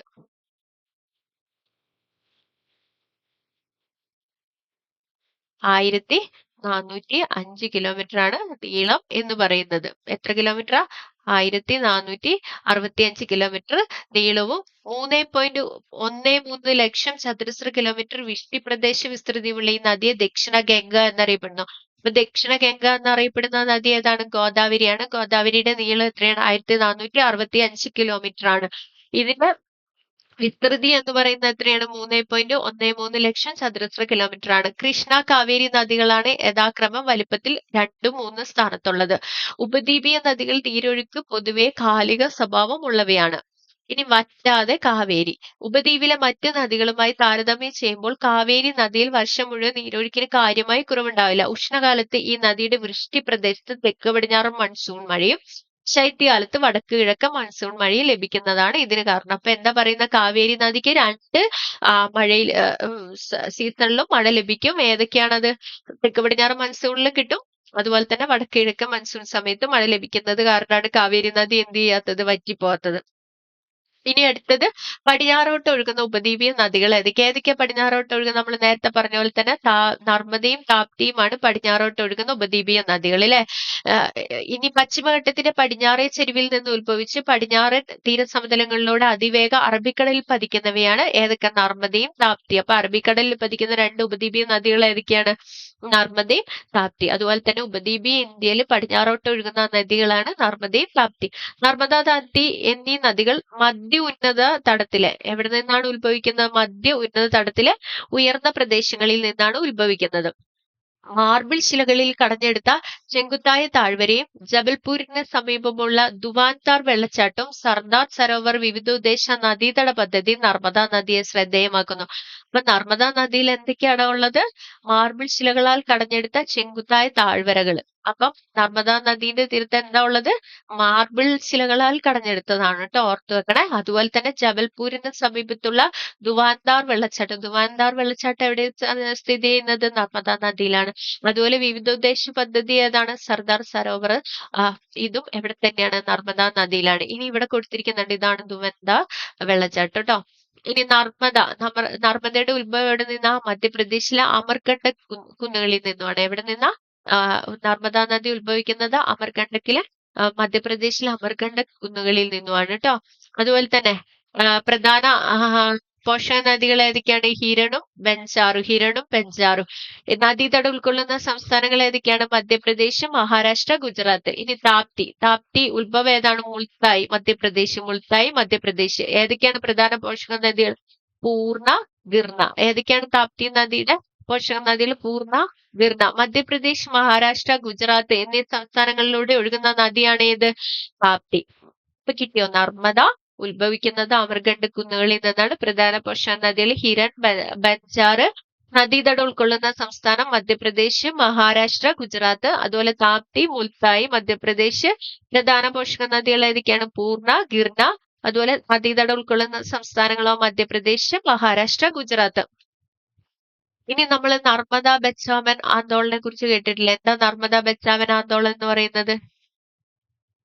നർമ്മദ ബച്ചാവൻ ആന്തോളൻ എന്ന് പറയുന്നത് എന്താണ്?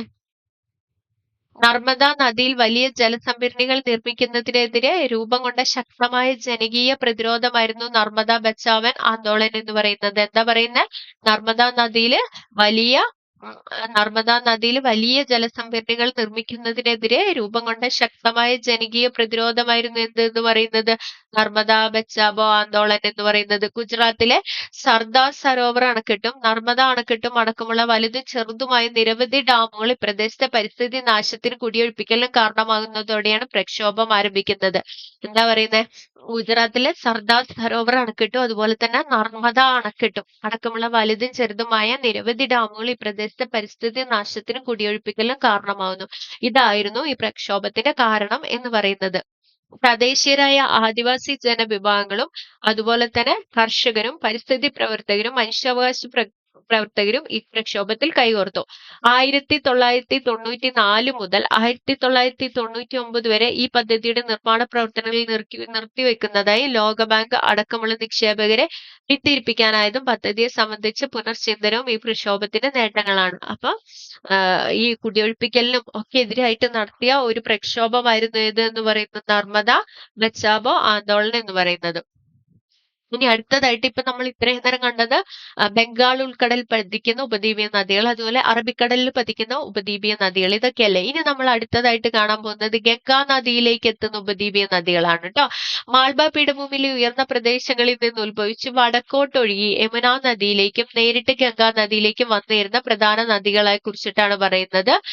ഒന്നാമത് ചമ്പൽ. ചമ്പലിനെ കുറിച്ച് ഈ നദികളെ ഗംഗാ നദിയുടെ ഉപദ്വീപീയ പോഷക നദികൾ എന്നാണ് വിളിക്കുന്നത്. ഇതെല്ലാം ഈ ഗംഗയിലേക്ക് എത്തുന്ന നദികളെല്ലാം തന്നെ എന്താണ്? പോഷക നദികളാണ്, ഉപദ്വീപീയ. സോണും ഗംഗയിലേക്ക് ഒഴുകുന്നതാണ് കേട്ടോ. ഇവിടെ രണ്ടാമതായിട്ട് സോണ്. ഇനി ചമ്പൽ റൈവനുകൾ. മാൾവ പീഠഭൂമിയുടെ വടക്കേ ചെരുവുകളിൽ ചമ്പൽ നദിയും പോഷക നദികളിൽ ചേർന്ന് തുടർച്ചയായ അപരദനത്തിലൂടെ സൃഷ്ടിക്കപ്പെട്ട ചാലുകൾ ഇവിടുത്തെ വ്യത്യസ്ത ഭൂസവിശേഷതയാണ്. റൈവൻസ് എന്നാണ് ഇത്തരം നിഷ്ഫല ഭൂപ്രകൃതി അറിയപ്പെടുന്നത്. എന്താ പറയുന്നത്? റൈവൈൻസ് എന്നാണ് ഏതറിയപ്പെടുന്നത്? ചമ്പൽ റവൈനുകൾ അറിയപ്പെടുന്നത്. ഇതാണ് കേട്ടോ. എന്താ പറയുന്നത്? വടക്ക് ചമ്പൽ നദി പോഷക നദികൾ ചേർന്ന് തുടർച്ചയായ അപരദനത്തിലൂടെ രൂപം കൊണ്ട ഒരു ഭൂസവിശേഷതയാണ് എന്ത് എന്ന് പറയുന്നത്? റവൈൻസ്. അപ്പൊ റവൈൻസിന് കാരണമായ നദി ഏതാണ്? ചമ്പൽ നദി, അതിന്റെ പോഷക നദികളുമാണ്. ഇനി നമ്മൾ കാണുന്നത് വിവിധ തരത്തിലുള്ള നദീതട പദ്ധതികൾ. ഇത് ഇമ്പോർട്ടന്റ് ആണ്, ഇത് പഠിക്കണം. ഇത് എപ്പോഴും എക്സാമിന് ചോദിക്കുന്നതാണ്. ഒന്നാമത്തെ നദീതട പദ്ധതിയാണ് ഹിരാക്കുണ്ട്. ഹിരാക്കുണ്ട് ഏത് നദിയിലാണ്? മഹാനദിയിലാണ്. ഏതാ സംസ്ഥാനം? ഒഡീഷ. അപ്പൊ ഒഡീഷയില് മഹാനദി സ്ഥിതി ചെയ്യുന്ന നദീതട പദ്ധതിയാണ് ഏതെന്ന് പറയുന്നത്? ഹിരാക്കുണ്ട്. അതുപോലെ തുംഗഭദ്ര നദിയിൽ കൃഷ്ണ നദിയുടെ പോഷക നദിയാണ് ഏതെന്ന് പറയുന്നത്? തുംഗഭദ്ര എന്ന് പറയുന്നത്. ഇത് ഏതാ സംസ്ഥാനം? കർണാടക. അപ്പൊ കർണാടകത്തിലെ തുംഗഭദ്ര നദിയിലെ നദീതട പദ്ധതിയാണ് തുംഗഭദ്ര എന്ന് പറയുന്നത്. അടുത്തതായിട്ട് ഏതാ? സർദാർ സരോവർ ഏത് നദിയിലാണ്? നർമ്മദാ നദിയിലാണ്. നമ്മൾ നേരത്തെ കണ്ടുപോലെ നർമ്മദാ നദിയിലെ നദീതട പദ്ധതിയാണ് ഏത്? സർദാർ സരോവർ. ഇതേതാ സംസ്ഥാനം? ഗുജറാത്തിലാണ് കേട്ടോ. ഇതേതാ സംസ്ഥാനം? ഗുജറാത്ത്. ഇനി അടുത്തത് കൃഷ്ണരാജസാഗർ. അതെവിടെയാ? കാവേരി നദിയിലാണ്. കൃഷ്ണരാജസാഗർ മാറിപ്പോവരുത്, കൃഷ്ണ നദിയിലാന്നൊന്നും വിചാരിക്കരുത് കേട്ടോ. കൃഷ്ണരാജസാഗർ ഏത് നദിയിലാണ്? കാവേരി നദിയിലാണ്. ഏതാ സംസ്ഥാനം? കർണാടകം. അതുപോലെ നിസാം സാഗർ അണക്കെട്ട് നദീതട പദ്ധതി ഏതിലാണ്? ഗോദാവരിയിലാണ്. നദി ഗോദാവരി. ഏതാ സംസ്ഥാനം? ആന്ധ്രാപ്രദേശ്. കിട്ടിയില്ലേ? അപ്പൊ ഹിരാക്കുണ്ട് സ്ഥിതി ചെയ്യുന്നത് ഏത് നദിയില? മഹാനദി. സംസ്ഥാനം ഒഡീഷ. തുംഗഭദ്ര നദി കർണാടകം. സർദാർ സരോവർ നർമ്മദാ നദി ഗുജറാത്ത്. കൃഷ്ണരാജസാഗർ നദി കാവേരി കർണാടക. നിസാം സാഗർ ഗോദാവരി ആന്ധ്രാപ്രദേശ്. എന്താണ് വിവിധോദ്ദേശ നദീതട പദ്ധതി എന്നാ പറയുന്നത്? ഒരു നദിക്ക് കുറുകെ അണക്കെട്ട് നിർമ്മിച്ച് വിവിധ ആവശ്യങ്ങൾ സാധ്യമാക്കുന്ന പദ്ധതികളാണ് വിവിധോദ്ദേശ പദ്ധതികൾ എന്ന് പറയുന്നത്.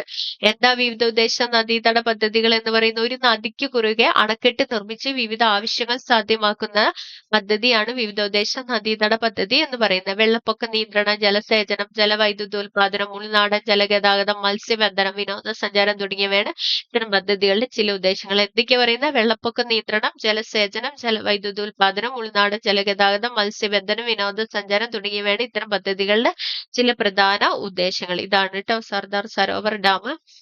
അപ്പൊ നമ്മൾ ഇത്രയും നേരം പഠിച്ച നദീതട പദ്ധതികളെ കുറിച്ചിട്ടൊക്കെ ആയിരുന്നു അല്ലെ. ഇനി നമ്മൾ പഠിക്കുന്ന ഉപദ്വീപീയ പീഠഭൂമിയിലെ നൈസർഗിക സസ്യജാലങ്ങളെ കുറിച്ചിട്ടാണ്. ഇനി അടുത്തതായിട്ട് പീഠഭൂമിയിലെ നൈസർഗിക സസ്യജാലങ്ങൾ. ഓരോ പ്രദേശത്തിന്റെ കാലാവസ്ഥയ്ക്കും ഭൂപ്രകൃതിക്കും അനുസൃതമായാണ് നൈസർഗിക സസ്യജാലങ്ങൾ രൂപം കൊള്ളുന്നത്. ഉപദ്വീപീയ പീഠഭൂമിയുടെ പ്രദേശത്തെ നൈസർഗിക സസ്യജാലങ്ങൾ ഏതൊക്കെയാന്ന് നോക്കാം. അപ്പൊ നമ്മൾ ഓരോ ഉത്തരപർവ്വത മേഖലയാണെങ്കിലും ഉത്തര മഹാസമുദ്രമാണെങ്കിലും ഒക്കെ നൈസർഗിക സസ്യജാലങ്ങൾ ഉണ്ട് അല്ലെ. അതുപോലെ തന്നെ പീഠഭൂമിയിലും ഉപദ്വീപീയ പീഠഭൂമിയിലും എന്തുണ്ട്? നൈസർഗിക സസ്യജാലമുണ്ട്. അതിൽ ഒന്നാമത്തെയാണ് ഉഷ്ണമേഖല ഇലപൊഴിയും കാടുകൾ. ഒന്നാമത്തെ ഏതാണ്? ഉഷ്ണമേഖല ഇലപൊഴിയും കാടുകൾ. ഉപദ്വീപീയ പീഠഭൂമിയിലെ ഏറ്റവും വ്യാപകമായ സ്വാഭാവിക വനങ്ങളാണ് ഏത് എന്ന് പറയുന്നത്? ഉഷ്ണമേഖല ഇലപൊഴിയും കാടുകൾ. 70 സെന്റിമീറ്റർ മുതൽ 200 സെന്റിമീറ്റർ വരെ വാർഷിക മഴ ലഭിക്കുന്ന പ്രദേശങ്ങളിലാണ് പൊതുവെ ഇത്തരം സസ്യജാലങ്ങൾ കാണപ്പെടുന്നത്. എന്താ പറയുക? 70 സെന്റിമീറ്റർ മുതൽ 200 സെന്റിമീറ്റർ വരെ വാർഷിക മഴ ലഭിക്കുന്ന പ്രദേശങ്ങളിലാണ് എന്ത് കിട്ടുക? ഉഷ്ണമേഖല ഇലപൊഴിയും കാടുകൾ കൂടുതലായിട്ടും കാണുക. ഇനി ഈ മഴയുടെ ഏറ്റക്കുറച്ചിലുകൾ മുൻനിർത്തി, അതായത് ഈ മഴ ലഭിക്കുന്ന 70 സെന്റിമീറ്ററിന് 200 സെന്റിമീറ്ററിന് ഇടയിൽ എങ്ങനെ മഴ ലഭിക്കുന്നു എന്നതിനെ അടിസ്ഥാനമാക്കിയിട്ട് ഈ വനങ്ങളെ നമുക്ക് വീണ്ടും നൈസർഗിക സസ്യജാലങ്ങളെ രണ്ടായിട്ട് തിരിക്കാം. ഒന്നാമത്തത് ആർദ്ര ഇലപൊഴിയും കാടുകൾ. ഒന്നാമത്തെ എന്താണ്? ആർദ്ര ഇലപൊഴിയും കാടുകൾ. രണ്ടാമത്തത് വരണ്ട ഇലപൊഴിയും കാടുകൾ. രണ്ടാമത്തെ എന്താണ്? വരണ്ട ഇലപൊഴിയും കാടുകൾ. 100 സെന്റിമീറ്റർ മുതൽ 200 സെന്റിമീറ്റർ വരെ വാർഷിക മഴ ലഭിക്കുന്ന പ്രദേശങ്ങളെയാണ് ആർദ്ര ഇലപൊഴിയും കാടുകൾ എന്ന് പറയുന്നത്. എന്താ പറയുന്നത്? 100 സെന്റിമീറ്റർ മുതൽ 200 സെന്റിമീറ്റർ വരെ വാർഷിക മഴ ലഭിക്കുന്ന പ്രദേശങ്ങളെയാണ് എന്തെന്ന് പറയുന്നത്? ആർദ്ര ഇലപൊഴിയും കാടുകൾ എന്ന് പറയുന്നത്. പശ്ചിമഘട്ടത്തിന്റെ കിഴക്കൻ ചെരുവുകളിൽ പൊതുവെ കണ്ടുവരുന്ന ഇത്തരം സസ്യജാലങ്ങളാണ്. പശ്ചിമഘട്ടത്തിൽ നമുക്ക് ഏത് സസ്യങ്ങളാണ് കാണാൻ കഴിയാം? ആർദ്ര ഇലപൊഴിയും കാടുകളാണ്. കൂടാതെ മധ്യപ്രദേശ്, ഛത്തീസ്ഗഡ് സംസ്ഥാനങ്ങളിലെ കുന്നുകളിലും അതുപോലെ തന്നെ ഛോട്ടാ നാഗ്പൂരിലും ഇത്തരം സസ്യജാലങ്ങളുണ്ട്. തേക്ക്, അതുപോലെ സാല്, പിന്നെ ശിവം, മൗവ, ചന്ദനം തുടങ്ങിയ വൃക്ഷങ്ങൾ ഈ വനങ്ങളിൽ പൊതുവായി കാണപ്പെടുന്നുണ്ട്. ഏതൊക്കെയാ പറയുന്നത്? തേക്ക്, അതുപോലെ സാല്, ശിവം, മൗവ, ചന്ദനം തുടങ്ങിയ വൃക്ഷങ്ങളൊക്കെ ഈ വനങ്ങളിൽ കൂടുതലായിട്ട് കാണപ്പെടുന്നുണ്ട്. ഏത് വനമാണ്? ആർദ്ര ഇലപൊഴിയും കാടുകൾ. ഇനി 70 സെന്റിമീറ്റർ മുതൽ 100 സെന്റിമീറ്റർ വരെ വാർഷിക മഴ ലഭിക്കുന്ന പീഠഭൂമിയുടെ ഇത്തരം ഭാഗങ്ങളെ വരണ്ട ഇലപൊഴിയും കാടുകൾ എന്നാണ് വിശേഷിപ്പിക്കപ്പെടുന്നത്. എത്ര മുതൽ എത്ര വരെയാ? 70 സെന്റിമീറ്റർ മുതൽ 100 സെന്റിമീറ്റർ വരെ വാർഷിക മഴ ലഭിക്കുന്ന പീഠഭൂമിയുടെ ഇതര ഭാഗങ്ങളിൽ വരണ്ട ഇലപൊഴിയും കാടുകളാണ് ഉള്ളത്. മഴ തീരെ കുറഞ്ഞ മേഖലകളോട് അടുക്കുമ്പോൾ ഇത് മുൾക്കാടുകൾക്കും കുറ്റിച്ചെടികൾക്കും വഴിമാറുന്നത്. എന്താ പറയാ? മഴ തീരെ കുറഞ്ഞു 70ന്റെ അടുത്തേക്കൊക്കെ എത്തിയിട്ടുണ്ട്, എന്തായി മാറും? ഇത് മുൾക്കാടുകളും അതുപോലെ തന്നെ എന്തിനും കാരണമാവും? കുറ്റിച്ചെടികളും രൂപപ്പെടുന്നതിന് കാരണമാവും. വരൾച്ചക്കാലം എത്തുന്നതോടെ ഈ സസ്യങ്ങൾ പൂർണ്ണമായി ഇലപൊഴിയുകയും വനങ്ങൾ ഇലകളില്ലാതെ സസ്യങ്ങൾ നിറഞ്ഞ പുൽമേടുകളായി മാറുകയും ചെയ്യുന്നു. തേക്ക്, റോസ്വുഡ്, ആക്സിൻവുഡ്, മുളവർഗ്ഗങ്ങൾ തുടങ്ങിയവ ഇവിടെ സാധാരണമാണ്. ഏതൊക്കെ സസ്യങ്ങളാണ്? തേക്ക്, റോസ്വുഡ്, ആക്സിൻവുഡ്, അതുപോലെ മുളവർഗ്ഗങ്ങൾ തുടങ്ങിയൊക്കെ ഇവിടെ നമുക്ക് കാണാനായിട്ട് കഴിയും.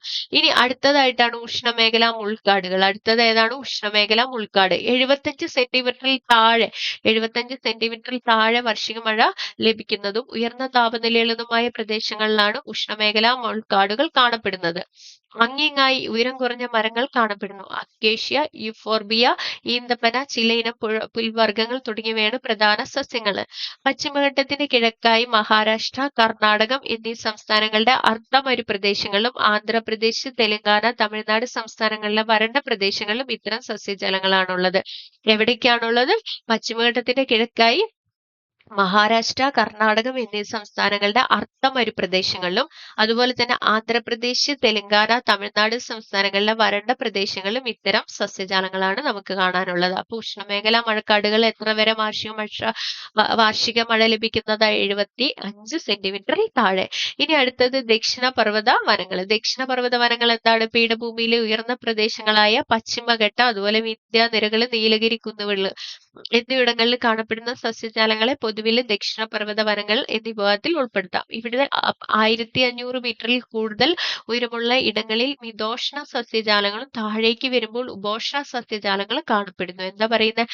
1500 മീറ്ററിന് കൂടുതൽ ഉയരമുള്ള ഇടങ്ങളിൽ എങ്ങനത്തെ സസ്യങ്ങളായിരിക്കും ഉണ്ടാവുക? മിതോഷ്ണ സസ്യജാലങ്ങളും താഴേക്ക് വരുമ്പോൾ ഉപോഷ്ണ സസ്യജാലങ്ങളും ആയിരിക്കും. കൂടുതലായിട്ടും ഏതൊക്കെയാണ്? നീലഗിരി, അതുപോലെ പളനി, അതുപോലെ ആനമല, ഈ മലനിരകളിലൊക്കെ എന്താണ്? ഉപോഷ്ണ സസ്യജാലങ്ങളെ ചോലവനങ്ങൾ എന്ന് വിശേഷിപ്പിക്കാറുണ്ട്. അപ്പൊ ഉപോഷ്ണ സസ്യജാലങ്ങളെ ചോലവനങ്ങൾ എന്ന് വിശേഷിപ്പിക്കുന്ന സ്ഥലങ്ങൾ ഏതൊക്കെയാണ്?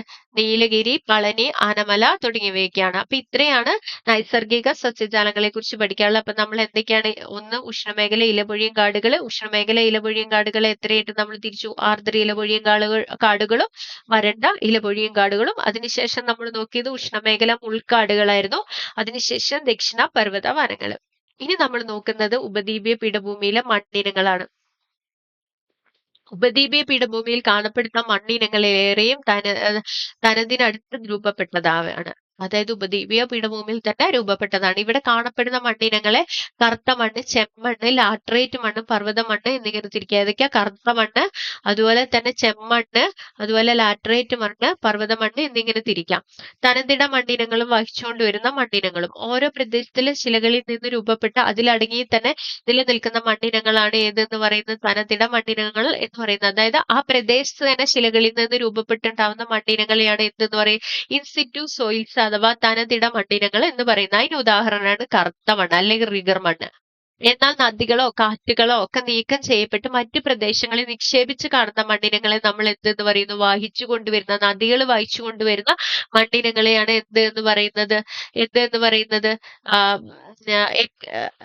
വഹിച്ചു കൊണ്ടുവന്ന മണ്ണിനങ്ങൾ എന്ന് പറയുന്നത്. ഇതിന് ഉദാഹരണമാണ് ഏത്? എക്കൽ മണ്ണ്. ഇനി അടുത്തതായിട്ടുള്ള മണ്ണിനമാണ് കറുത്ത മണ്ണ്. ഡെക്കാൻ പീഠഭൂമിയുടെ വടക്കു പടിഞ്ഞാറ് ഭാഗം അതിവിശാലമായ ലാവാ പീഠഭൂമിയാണ്. ഡെക്കാൻ പീഠഭൂമിയുടെ വടക്കു പടിഞ്ഞാറ് ഭാഗം എങ്ങനെയാണ്? അതിവിശാലമായ ലാവാ പീഠഭൂമിയാണ്. ഈ പ്രദേശത്തെ ബസാൾട്ട് ലാവാശിലകൾക്ക് ദീർഘകാലത്ത് അപക്ഷയം സംഭവിച്ച് രൂപം കൊള്ളുന്നതാണ് കറുത്ത മണ്ണ്. അപ്പൊ നമ്മൾ പറഞ്ഞായിരുന്നു ഡെക്കാൻ പീഠഭൂമിയുടെ വടക്കു പടിഞ്ഞാറ് ഭാഗം ഏത് മണ്ണാണെന്നാ പറഞ്ഞ? ഏത് ശിലകളാണെന്നാ പറഞ്ഞ? ബസാൾട്ട് ശില അല്ലെ? ലാവാശിലയാണ് ബസാൾട്ട് ശില. ഈ ബസാൾട്ട് ശിലയ്ക്ക് അപക്ഷയം സംഭവിച്ചാണ് എന്ത് രൂപം കൊള്ളുന്നത്? കറുത്ത മണ്ണ് രൂപം കൊള്ളുന്നത്. മഹാരാഷ്ട്ര, മധ്യപ്രദേശ് എന്നീ സംസ്ഥാനങ്ങളിൽ പ്രധാനമായും കർണാടകം, തെലങ്കാന, ആന്ധ്രാപ്രദേശ്, ഗുജറാത്ത്, തമിഴ്നാട് എന്നീ സംസ്ഥാനങ്ങളിൽ ഭാഗികമായും കറുത്ത മണ്ണ് രൂപപ്പെടുന്നു. എവിടേക്കാണെന്ന് പറയുന്നത്? കർണാടകം, തെലങ്കാന, ആന്ധ്രാപ്രദേശ്, ഗുജറാത്ത്, തമിഴ്നാട്, അതുപോലെ തന്നെ മഹാരാഷ്ട്ര, മധ്യപ്രദേശ് എന്നീ ഭാഗങ്ങളിലും എന്തുണ്ട്? കറുത്ത മണ്ണ് രൂപപ്പെടുന്നുണ്ട്. അടുത്തതായിട്ട് ചെമ്മണ്ണ്. ഉപദ്വീപീയ പീഠഭൂമിയിലെ പ്രാചീന പരൽരൂപ കായാന്തരിക ശിലകൾക്ക് അപക്ഷയം സംഭവിച്ചുണ്ടായതാണ് ചെമ്മണ്ണ് എന്ന് പറയുന്നത്. എന്താണ് പറയുന്നത്? പ്രാചീന പരൽരൂപ കായാന്തരിക ശിലയ്ക്ക് അപക്ഷയം സംഭവിച്ചുണ്ടാകുന്നതാണ് ഏതെന്ന് പറയുന്നത്? ആ ചെമ്മണ്ണ്. പൊതുവെ ചെമ്മണ്ണ് എന്ന് വിളിക്കുമെങ്കിലും ചിലയിടങ്ങളിൽ ഇത് തവിട്ട്, ചാരം, മഞ്ഞ തുടങ്ങിയ നിറത്തിലാണ് കാണപ്പെടുന്നത്. ചെമ്മണ്ണ് ഏതൊക്കെ കളറിൽ കാണപ്പെടുന്നുണ്ട്? തവിട്ട്, അതുപോലെ ചാരം, മഞ്ഞ തുടങ്ങിയ നിറങ്ങളിൽ കാണപ്പെടുന്നുണ്ട്. ഈ മണ്ണിന്റെ വലിയ തോതിൽ അടങ്ങിയിട്ടുള്ള ഇരുമ്പിന്റെ സാന്നിധ്യമാണ് ചുവപ്പ് നിറത്തിന് കാരണം. അപ്പൊ ചെമ്മണ്ണിന്റെ ചുവപ്പ് നിറത്തിന് കാരണം എന്ന് പറയുന്നത് എന്താണ്? ഇരുമ്പിന്റെ അംശമാണ്. അടുത്തത് ലാറ്ററൈറ്റ് മണ്ണ്. കനത്ത മഴയും വരൾച്ചയും മാറി മാറി അനുഭവപ്പെടുന്ന പ്രദേശങ്ങളിൽ മണ്ണിലെ സിലിക്ക, അതുപോലെ ചുണ്ണാമ്പ് തുടങ്ങിയ ലവണങ്ങൾ ഊർന്നിറങ്ങുന്ന പ്രക്രിയയിലൂടെ നീക്കം ചെയ്യപ്പെടുന്നതിന്റെ ഫലമായി രൂപപ്പെട്ടതാണ് ലാറ്ററൈറ്റ് മണ്ണ് എന്ന് പറയുന്നത്. എന്താ പറയുന്നത്? കനത്ത മഴയും വരൾച്ചയൊക്കെ മാറി മാറി അനുഭവപ്പെടുന്ന പ്രദേശങ്ങളിൽ എന്ത് ചെയ്യും? സിലിക്ക, ചുണ്ണാമ്പ് തുടങ്ങിയ ലവണങ്ങൾ എന്ത് ചെയ്യും? ഊർന്നിറങ്ങിയതിന്റെ ഫലമായിട്ട് രൂപം കൊണ്ടിട്ടുള്ളതാണ് ഏത്? ലാറ്ററൈറ്റ് മണ്ണ്. ഈ ലാറ്ററൈറ്റ് മണ്ണുകൾ നമ്മൾക്ക് എവിടെയൊക്കെ കാണാൻ പറ്റുന്നതെന്നാണ് അടുത്തതായിട്ട് പറയുന്നത്. പീഠഭൂമിയിൽ പശ്ചിമഘട്ടം, അതുപോലെ തന്നെ പൂർവഘട്ടം, പിന്നെ എന്താണ്? രാജ്മഹൽ കുന്നുകള്, പിന്നെ വിന്ധ്യ സത്പുര പർവ്വതങ്ങള്, മാൾവ പീഠഭൂമി. ഇവിടെയൊക്കെ നമുക്ക് എന്താണ് കാണപ്പെടുന്നത്? ലാറ്ററൈറ്റ് മണ്ണാണ്. പൊതുവെ ഫലപുഷ്ടി കുറഞ്ഞ ഈ മണ്ണിന് കൃഷി യോഗ്യമല്ലെങ്കിലും വളപ്രയോഗത്തിലൂടെ തേയില, കാപ്പി, റബ്ബർ, അടയ്ക്ക തുടങ്ങിയ തോട്ടവിളകൾക്കായി വൻതോതിൽ പ്രയോജനപ്പെടുത്താറുണ്ട്. അപ്പൊ ഏതൊക്കെ കൃഷിയാണ് ലാറ്ററൈറ്റ് മണ്ണിൽ ചെയ്യുക? തേയില, കാപ്പി, റബ്ബർ, അടയ്ക്ക തുടങ്ങിയവയൊക്കെ ചെയ്യാറുണ്ട്. ഇനി ദക്ഷിണേന്ത്യ പർവ്വത മണ്ണിനെ കുറിച്ചിട്ടാണ് കേട്ടോ നമ്മൾ അടുത്തതായിട്ട് പറയുന്നത്. ഏത് മണ്ണാ? പർവ്വത മണ്ണ്. ദക്ഷിണേന്ത്യയിൽ പർവ്വത മണ്ണ് കാണപ്പെടുന്നത് പൂർവ്വഘട്ടങ്ങളിലാണ്, മലനിരകളിലാണ്. എവിടെയാണ് പർവ്വത മണ്ണ് കാണപ്പെടുന്നത്? പശ്ചിമഘട്ട പൂർവ്വഘട്ടങ്ങളിലാണ്. കർണാടകം, തമിഴ്നാട്, കേരളം. എവിടേക്കാണ്? കർണാടകം, അതുപോലെ തന്നെ തമിഴ്നാട്, അതുപോലെ കേരളം എന്നീ സംസ്ഥാനങ്ങളിൽ തോട്ടവിളകൾക്ക് പ്രത്യേകിച്ച് തേയില, കാപ്പി, സുഗന്ധദ്രവ്യങ്ങൾ. എവിടേക്കാണ്? തേയില, കാപ്പി, സുഗന്ധദ്രവ്യങ്ങളിലൊക്കെയാണ് നമ്മൾ എന്ത് കാണപ്പെടുന്നത്? ഉഷ്ണമേഖല, പഴവർഗ്ഗങ്ങൾ എന്നിവയുടെ കൃഷിക്ക് അനുയോജ്യമായ മണ്ണാണ് ഏതെന്ന് പറയുന്നത്? പർവ്വത മണ്ണ് എന്ന് പറയുന്നത്. കിട്ടിയോ? മേൽപ്പറഞ്ഞ മണ്ണിനങ്ങളെ കൂടാതെ ഉപദ്വീപീയ പീഠഭൂമിയിൽ കാലാവസ്ഥയ്ക്കും പ്രകൃതിക്കും അനുസൃതമായി വൈവിധ്യമാർന്ന പ്രാദേശിക മണ്ണുകളും കൂടെ കാണപ്പെടും. അപ്പൊ ഏതൊക്കെ മണ്ണാണ് നമ്മൾ കാണപ്പെടുക എന്നാ പറഞ്ഞത്? ഉപദ്വീപീയ മണ്ണിനങ്ങൾ ഏതൊക്കെയാന്നാ പറഞ്ഞത്? കറുത്ത മണ്ണ്, ചെമ്മണ്ണ്, ലാറ്ററൈറ്റ് മണ്ണ്, പർവ്വത മണ്ണ്. ഓക്കെ, അതൊക്കെ ഒന്ന് വായിച്ചു നോക്കണം കേട്ടോ. മനസ്സിരുത്തി വായിച്ച് പഠിക്കുക തന്നെ വേണം. ആദ്യം ഒരു പ്രാവശ്യം ക്ലാസ് കണ്ട് നോട്ട് ചെയ്ത് അതിന് ശേഷം ഒന്ന് സ്പീഡിലിട്ട് ഒന്നും കൂടെ കാണണം കേട്ടോ. അടുത്തത് ഉപദ്വീപീയ പീഠഭൂമിയിലെ കൃഷി. സമതല പ്രദേശങ്ങളെ അപേക്ഷിച്ച് പീഠഭൂമി പ്രദേശങ്ങൾ പൊതുവെ കൃഷിയോഗ്യമല്ലെങ്കിലും നെല്ല്, ഗോതമ്പ്, പരുത്തി, കരിമ്പ്, പുകയില തുടങ്ങിയ വിളകളും തോട്ടവിളകളായി കാപ്പി, തേയില തുടങ്ങിയവയെ ഉപദ്വീപീയ പീഠഭൂമിയുടെ വിവിധ ഭാഗങ്ങളിൽ കൃഷി ചെയ്യുന്നു. അപ്പൊ എന്തൊക്കെയാണ് കൃഷി ചെയ്യുന്നത്? നെല്ല്, ഗോതമ്പ്, പരുത്തി, കരിമ്പ്, അതുപോലെ പുകയില തുടങ്ങിയ വിളകളും, അതുപോലെ തോട്ടവിളകളായ ഏതൊക്കെയാ കൃഷി ചെയ്യുന്ന? കാപ്പി, തേയില തുടങ്ങിയവയും ഉപദ്വീപീയ പീഠഭൂമിയുടെ വിവിധ ഭാഗങ്ങളിൽ കൃഷി ചെയ്യുന്നു. നിമ്നോന്നതമായ ഭൂപ്രകൃതി, നീരൊഴുക്കാൽ കാർന്നൊഴുകപ്പെട്ട മേൽമണ്ണ്, ചെങ്കുത്തായ ചരിവുകള്, മേൽമണ്ണിന്റെ കനക്കുറവ്, അനാവൃതമായ ശിലകള്, ഇടയ്ക്കിടയ്ക്ക് കുന്നുകൾ തുടങ്ങിയ കാരണങ്ങളാൽ ചിലയിടങ്ങളിൽ മാത്രമേ കൃഷി സാധ്യമാവുള്ളൂ. ചില സ്ഥലങ്ങളിൽ മാത്രമേ ഉപദ്വീപീയ പീഠഭൂമിയിൽ കൃഷി ചെയ്യാൻ പറ്റുള്ളൂ. കാരണം എന്താണ്? നീരൊഴുക്കിന്റെ കാരണം നീരൊഴുക്ക് എന്ത് ചെയ്യും? മേൽമണ്ണിനെ ഒഴുക്കിക്കൊണ്ടുപോകും. പിന്നെ ചെങ്കുത്തായ താഴ്വരകളായിരിക്കും. പിന്നെ അതുപോലെ തന്നെ മേൽമണ്ണിന് തീരെ കനം കുറവായിരിക്കും. അല്ലെങ്കിൽ എന്തായിരിക്കും? ശിലകളാൽ കൂടുതലും ചില ഭാഗങ്ങളിലൊക്കെ എന്തായിരിക്കും? ശിലകളായിരിക്കും. അല്ലെങ്കിലോ ഇടയ്ക്കിടയ്ക്കുള്ള കുന്നുകളിൽ നമുക്ക് അധികം കൃഷി ചെയ്യാൻ പറ്റില്ല. അതുകൊണ്ട് തന്നെ ചില സ്ഥലങ്ങളിൽ മാത്രമേ എന്ത് ചെയ്യാൻ പറ്റുള്ളൂ? ഉപദ്വീപീയ ഇന്ത്യൻ പീഠഭൂമിയിൽ കൃഷി ചെയ്യാനായിട്ട് സാധിക്കുന്നുള്ളൂ. പശ്ചിമഘട്ടനിരകളിൽ തോട്ടവിളകൾക്കാണ്. പശ്ചിമഘട്ടത്തിൽ കൂടുതലായിട്ട് കൃഷി ചെയ്യുന്ന എന്തൊക്കെയാണ്? തോട്ടവിളകളാണ്. നീലഗിരി മേഖലയിൽ തേയില, കാപ്പി തുടങ്ങിയവയുടെ തോട്ടങ്ങൾ വ്യാപകമാണ്. എന്നാൽ മലഞ്ചെരിവുകളിൽ തട്ടുകളായി നെൽകൃഷി അടക്കം ഇവിടെ കണ്ടുവരുന്നുണ്ട്. എന്താ പറയാ? മലഞ്ചെരിവുകളിലൊക്കെ എന്ത് ചെയ്യുന്നുണ്ട്? തട്ടുകളായിട്ട് നെൽകൃഷി അടക്കം ചെയ്യുന്നുണ്ട്. ഇനി കാപ്പീനെ കുറിച്ചിട്ടാണ് പറയുന്നത്. ഉപദ്വീപീയ പീഠഭൂമിയിലെ കൃഷിയിൽ കാപ്പിയാണ് ഒന്നാമത്. കർണാടകയാണ്. കാപ്പി ഏറ്റവും കൂടുതൽ കൃഷി ചെയ്യുന്ന എവിടെയാണ്? കർണാടകയിലാണ്. ഒന്നാം സ്ഥാനത്തുള്ള സംസ്ഥാനം. കാപ്പി കൃഷിയുടെ ഏകദേശം 59% ഇവിടെ തന്നെയാണ് ചെയ്യുന്നത്, കർണാടകത്തിലാണ്. ഇനി കാപ്പി ഉൽപാദനത്തിൽ ഏകദേശം 71% കർണാടകത്തിൽ നിന്നാണ്. ഉൽപാദനത്തിൽ ഏകദേശം 22% കേരളമാണ് രണ്ടാം സ്ഥാനത്ത്. അപ്പൊ ഒന്നാം സ്ഥാനത്ത് ആരാണ്? കർണാടക. രണ്ടാം സ്ഥാനത്ത് ആരാണ്? കേരളമാണ്. അറബിക്ക, റോബസ്റ്റ എന്നീ ഇനങ്ങളുള്ള മുന്തിയ തരം കാപ്പി ഇനങ്ങളാണ് മുഖ്യമായും കൃഷി ചെയ്യുന്നത്. അപ്പൊ ഏതൊക്കെയാ കൃഷി ചെയ്യുന്നത്? അറബിക്ക, റോബസ്റ്റയാണ് കേരളത്തിലും കർണാടകയിലും കാപ്പി കൃഷിക്കായിട്ട് ഉപയോഗിക്കുന്നത്. ഇനി അടുത്തത് പറയുന്ന ഏതാണ്? തേയില. ഉപദ്വീപീയ പീഠഭൂമിയിൽ തേയില കൃഷി പ്രധാനമായിട്ടും എവിടെയൊക്കെയാണ് ചെയ്യുന്നത്? തമിഴ്നാട്, കർണാടക, കേരളം. എവിടേക്കാ? തമിഴ്നാട്, കർണാടക, കേരളം എന്നീ സംസ്ഥാനങ്ങളുമായി വ്യാപിച്ചു കിടക്കുന്നു. നീലഗിരി കുന്നുകളിലും പശ്ചിമഘട്ടനിരയിലുമാണ് തേയില കൂടുതലായിട്ട് കൃഷി ചെയ്യുന്നത്. ഇന്ത്യയിലെ ആകെ ഉൽപാദനത്തിന്റെ 25% തോട്ടവിസ്തൃതിയുടെ 44% ഈ മേഖലയിലാണ്. ധാരാളം തൊഴിലാളികൾ ആവശ്യമായതിനാൽ തേയിലത്തോട്ടങ്ങളിലും അനുബന്ധ വ്യവസായവുമായി അനവധി തൊഴിലവസരങ്ങൾ ലഭിക്കുന്നുണ്ട്. തേയിലത്തോട്ടം, കാപ്പി ഒക്കെ കൃഷി ചെയ്യുന്ന കേട്ടോ. ചരിത്രം കുറിച്ച 7 കാപ്പിക്കുരുകൾ. 17-ാം നൂറ്റാണ്ടിന്റെ അവസാനത്തോടെയാണ് ഇന്ത്യയിലെ കാപ്പി കൃഷി ആരംഭിച്ചത്. അപ്പൊ ഇന്ത്യയിൽ കാപ്പി കൃഷി ആരംഭിക്കുന്ന ഏത് നൂറ്റാണ്ടിലാ? 17-ാം നൂറ്റാണ്ടിന്റെ അവസാനത്തോടെയാണ്. മുസ്ലിം പുരോഹിതനായിരുന്ന ബാബ ബുദ്ധനാണ്. ആരാണ്? ബാബ ബുദ്ധനാണ് അറേബ്യയിൽ നിന്ന് 7 കാപ്പിക്കുരുകൾ ഇന്ത്യയിൽ എത്തിച്ച് കർണാടകത്തിലെ ചിക്ക്മംഗ്ലൂരില്, എവിടെയാ? കർണാടകത്തിലെ ചിക്ക്മംഗ്ലൂരിലെ മലയോരത്ത് കാപ്പി കൃഷിക്ക് തുടക്കം കുറിച്ചത്. ഇന്ത്യൻ കാപ്പിയുടെ ജന്മദേശമായി ഈ പ്രദേശം ബാബ ബുദ്ധാൻ കുന്നുകൾ എന്നറിയപ്പെടുന്നു. എന്താ പറയുന്നത്? ഈ പ്രദേശം ഏത് പേരിൽ അറിയപ്പെടുന്ന? ബാബ ബുദ്ധാൻ കുന്നുകൾ എന്നാണ് അറിയപ്പെടുന്നത്. ബ്രിട്ടീഷ് ഭരണകാലത്തും തുടർന്ന് കാപ്പിത്തോട്ടങ്ങളും കാപ്പി വ്യവസായവും കൂടുതൽ വികസിച്ചു. ഇന്ത്യയിൽ കാപ്പി കൃഷിക്ക് തുടക്കം കുറിച്ചത് ആരാ? മുസ്ലിം പുരോഹിതനായിരുന്ന ബാബ ബുദ്ധനാണെന്ന് ഓർത്തിരിക്കുക കേട്ടോ. അടുത്തതായിട്ട് കരിമ്പ്.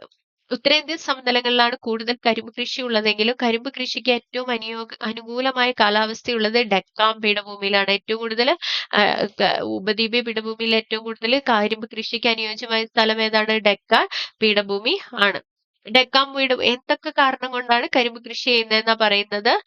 ഡെക്കാൻ പീഠഭൂമിയിൽ കറുത്ത ലാവാ മണ്ണ്. ഒന്നാമതായിട്ട് എന്താ പറയുന്നത്? കറുത്ത ലാവാ മണ്ണ് ഡെക്കാൻ പീഠഭൂമിയിലുണ്ട്. അതുപോലെ ഉഷ്ണമേഖലാ കാലാവസ്ഥയും ദീർഘമായ വിളവെടുപ്പ് കാലവും. എന്താ പറയുന്നത്? ഉഷ്ണമേഖലാ കാലാവസ്ഥയാണ് ഡെക്കാൻ പീഠഭൂമിയിലുള്ളത്. അതുപോലെ തന്നെ ദീർഘമായ വിളവെടുപ്പ് കാലവും. ഉഷ്ണമേഖലയിൽ വിളയുന്ന കരിമ്പിലെ താരതമ്യേന ഉയർന്ന അളവിലുള്ള സൂക്രോസ് കരിമ്പിലെ പഞ്ചസാരയാണല്ലേ സുക്രോസ് എന്ന് പറയുന്നത്. അതുകൊണ്ട് തന്നെ ഉഷ്ണമേഖലയിൽ വിളയുന്ന കരിമ്പിലെ താരതമ്യേന ഉയർന്ന അളവിലുള്ള സൂക്രോസിന്റെ അംശവും ഇതിനൊരു കാരണമാണ്. ഇനി അടുത്തതായിട്ട് പറയുന്ന കൃഷി ഏതാണ്? പരുത്തി. അപ്പൊ പരുത്തി ഒരു ഖാരിഫ് വിളയാണ്. നമ്മൾ നേരത്തെ പഠിച്ചില്ല പരുത്തി എന്താണ്? ഏത് കാർഷികാലത്തിലുള്ളതാണ്? ഖാരിഫ് വിളയാണെങ്കിലും ഉപദ്വീപീയ ഇന്ത്യയിൽ ഒക്ടോബർ മാസത്തോടെ കൃഷി ആരംഭിച്ച് ജനുവരി മുതൽ മെയ് മാസങ്ങളിലായി വിളവെടുക്കുന്നു. അപ്പൊ ഏത് മാസത്തോടെ ആരംഭിക്കുന്നത്? ഒക്ടോബർ മാസത്തിൽ എന്ത് ചെയ്യും? കൃഷി ഇറക്കും. ജനുവരിയിൽ എന്ത് ചെയ്യും? ജനുവരി മുതൽ മെയ് മാസത്തിനുള്ളിൽ എന്ത് ചെയ്യും? വിളവെടുക്കുക. കാരണം വളർച്ചയുടെ 7 മാസത്തോളം മഞ്ഞ് ഉണ്ടാകാൻ പാടില്ല. അപ്പൊ എന്താ പറയുന്ന? വളർച്ചയുടെ 7 മാസത്തോളം എന്തുണ്ടാവാൻ പാടില്ല? പരുത്തി കൃഷിക്ക് മഞ്ഞ് ഉണ്ടാവാൻ പാടില്ല. 21 ഡിഗ്രി മുതൽ 30 ഡിഗ്രി സെൽഷ്യസ് വരെ താപനില. എത്ര ഡിഗ്രി മുതൽ? 21 മുതൽ 30 ഡിഗ്രി സെൽഷ്യസ് വരെ താപവും അതുപോലെ 50 ഡിഗ്രി സെൽഷ്യസ് മുതൽ 100 ഡിഗ്രി സെന്റിമീറ്റർ വരെ 50 സെന്റിമീറ്റർ മുതൽ 100 സെന്റിമീറ്റർ സെന്റിമീറ്റർ വരെ വാർഷിക വർഷപാതവുമാണ് പരുത്തി കൃഷിക്ക് ആവശ്യം. എന്താ പറയുന്ന പരുത്തി കൃഷിക്ക് ആവശ്യമായ ചൂട് എന്ന് പറയുന്നത് 21°C മുതൽ 30°C വരെയാണ്. അതുപോലെ മഴ എന്ന് പറയുന്ന മഴ എന്ന് പറയുന്ന 50 സെന്റിമീറ്റർ മുതൽ 100 സെന്റിമീറ്റർ വരെ വാർഷിക വർഷപാതവുമാണ് പരുത്തി കൃഷിക്ക് അനുയോജ്യം. എന്നാൽ മഴ കുറഞ്ഞ പ്രദേശങ്ങളിലും ജലസേചന സഹായത്തോടെ പരുത്തി കൃഷി ചെയ്യാറുണ്ട്. ഡെക്കാൻ മാൾവ പീഠഭൂമി പ്രദേശങ്ങളിലെ കറുത്ത മണ്ണാണ് പരുത്തി കൃഷിക്ക് ഏറ്റവും അനുയോജ്യം. നമ്മൾ നേരത്തെ പഠിച്ചതാണ്. ഈ ഡെക്കാൻ പീഠഭൂമിയിൽ കൂടുതലായിട്ട് കാണപ്പെടുന്ന ഏത് മണ്ണിനുമാണ്? കറുത്ത മണ്ണാണ്. അത് തന്നെയാണ് പരുത്തി കൃഷിക്ക് ഏറ്റവും അനുയോജ്യമായ മണ്ണിനും ഏത് തന്നെയാണ്? കറുത്ത മണ്ണാണ്. രാജ്യത്ത് ആകെ ഉൽപാദനത്തിൽ 1-ാം സ്ഥാനത്ത് ഗുജറാത്താണ്, 2-ാം സ്ഥാനം മഹാരാഷ്ട്രയ്ക്കാണ്. അപ്പൊ പരുത്തി ഉൽപ്പാദിപ്പിക്കുന്നതിൽ 1-ാം സ്ഥാനം നിൽക്കുന്ന സംസ്ഥാനം ഏതാണ്? ഗുജറാത്താണ്. 2-ാം സ്ഥാനം ആർക്കാണ്? മഹാരാഷ്ട്രയ്ക്ക് ആണ്. ഇനി നമ്മൾ അടുത്തതായിട്ട് കാണപ്പെടുന്ന ധാതുക്കളുടെ കലവറ എന്നറിയപ്പെടുന്നത് ഏത് ഭൂപ്രകൃതിയാണ്? ഉപദ്വീപീയ പീഠഭൂമിയിലാണ് കേട്ടോ. ധാതുക്കളുടെ കലവറ എന്നറിയപ്പെടുന്നത് ഏതാണ്? ഉപദ്വീപീയ പീഠഭൂമിയാണ്. ഉപദ്വീപീയ പീഠഭൂമിയിലെ പരൽരൂപ ശിലാപാളികളിലും ഉയരം കുറഞ്ഞ കുന്നുകളിലുമാണ് ധാതുഭവങ്ങൾ ഏറെയും കേന്ദ്രീകരിച്ചിരിക്കുന്നത്. എവിടേക്കാണ്? പരൽരൂപ ശിലാപാളികളിലും അതുപോലെ ഉയരം കുറഞ്ഞ കുന്നുകളിലുമാണ് ധാതുഭവങ്ങൾ ഏറെയും കേന്ദ്രീകരിച്ചിരിക്കുന്നത്. ഛോട്ടാ നാഗ്പൂർ പീഠഭൂമിയെ ധാതുക്കളുടെ ഹൃദയഭൂമി എന്ന് വിശേഷിപ്പിക്കുന്നു. അപ്പൊ ധാതുക്കളുടെ ഹൃദയഭൂമി ശ്രദ്ധിക്കണേ.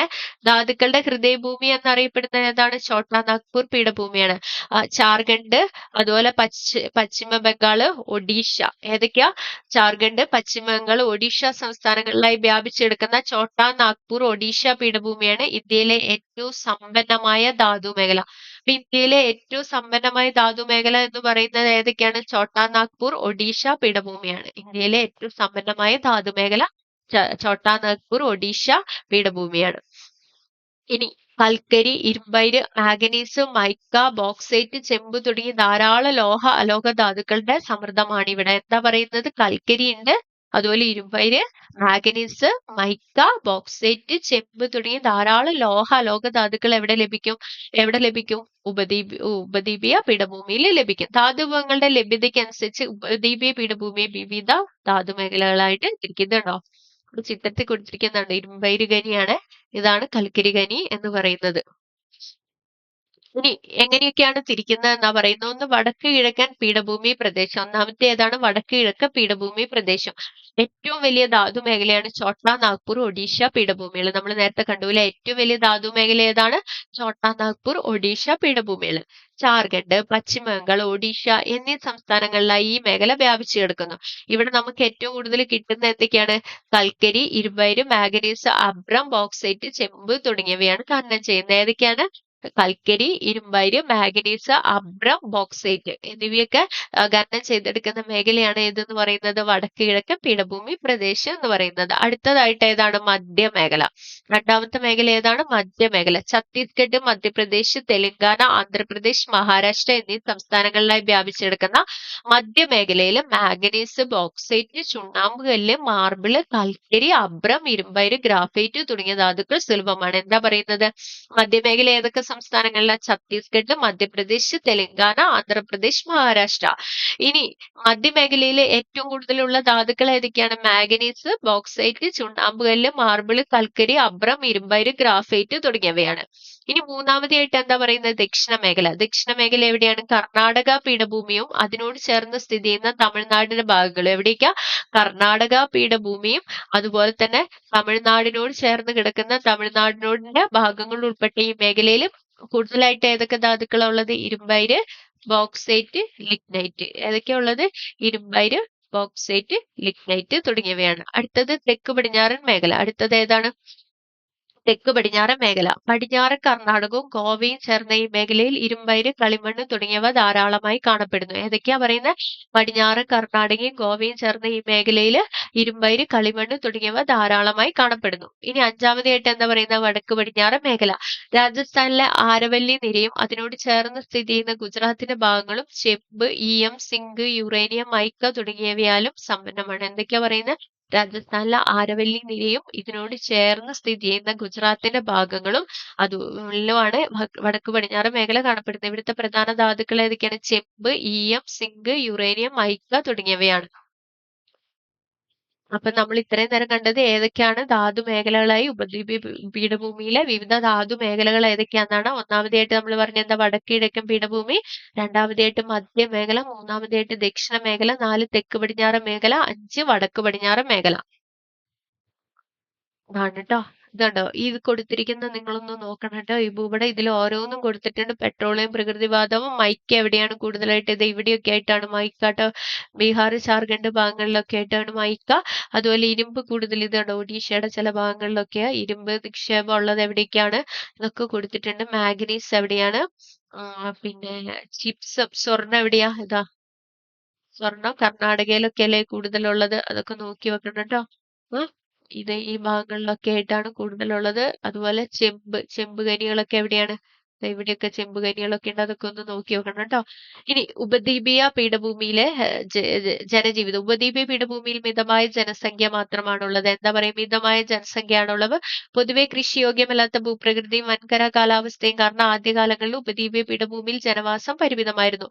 പിൽക്കാലത്ത് ധാതു ഖനന പ്രവർത്തനങ്ങൾ ആരംഭിച്ചതും റോഡ്, റെയിൽ ഗതാഗത മാർഗങ്ങൾ വികസിച്ചും ധാതു അധിഷ്ഠിത വ്യവസായങ്ങളുടെ ആവിർഭാവം ജനങ്ങളെ പീഠഭൂമിയിലേക്ക് അടുപ്പിച്ചു. കൂടാതെ ജലസേചനവും സാങ്കേതിക സാധ്യതയും മുൻനിർത്തിയുള്ള വാണിജ്യ കൃഷി സാധ്യതയും ഇവിടെ ജനവാസത്തിന് കാരണം. ഇപ്പം മിതമായ ജനസംഖ്യ മാത്രമാണ് എവിടെയുള്ളത്?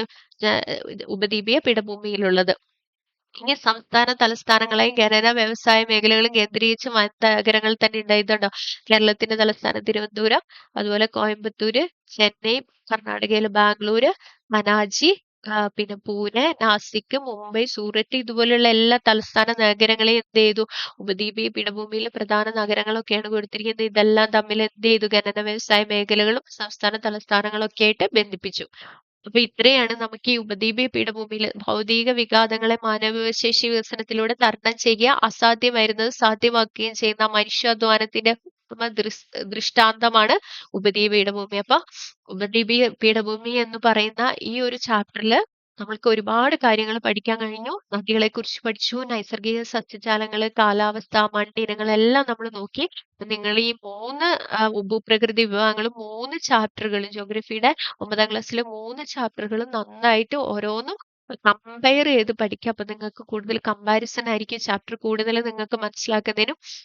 ഈ ഇന്ത്യൻ ജോഗ്രഫിയുടെ ഭാഗത്ത് നിന്ന് ഇതിനപ്പുറത്തേക്ക് ഭൂപ്രകൃതിയെ കുറിച്ച് ചോദിക്കില്ല. അപ്പൊ ഈ 9ാം ക്ലാസ്സിൽ CRT ചാപ്റ്റർ 2 പ്രാവശ്യം കാണുക. അതുപോലെ തന്നെ നിങ്ങൾക്ക് ക്ലാസ്സുകൾ ഇഷ്ടപ്പെട്ടിട്ടുണ്ട് മറ്റുള്ളവർക്ക് ഷെയർ ചെയ്ത് കൊടുക്കുക, കമന്റുകൾ ഇടുക, സജഷൻസ് ഇടുക, ലൈക്ക് ചെയ്യുക, സബ്സ്ക്രൈബ് ചെയ്യുക മറക്കരുത്. Okay, thank you.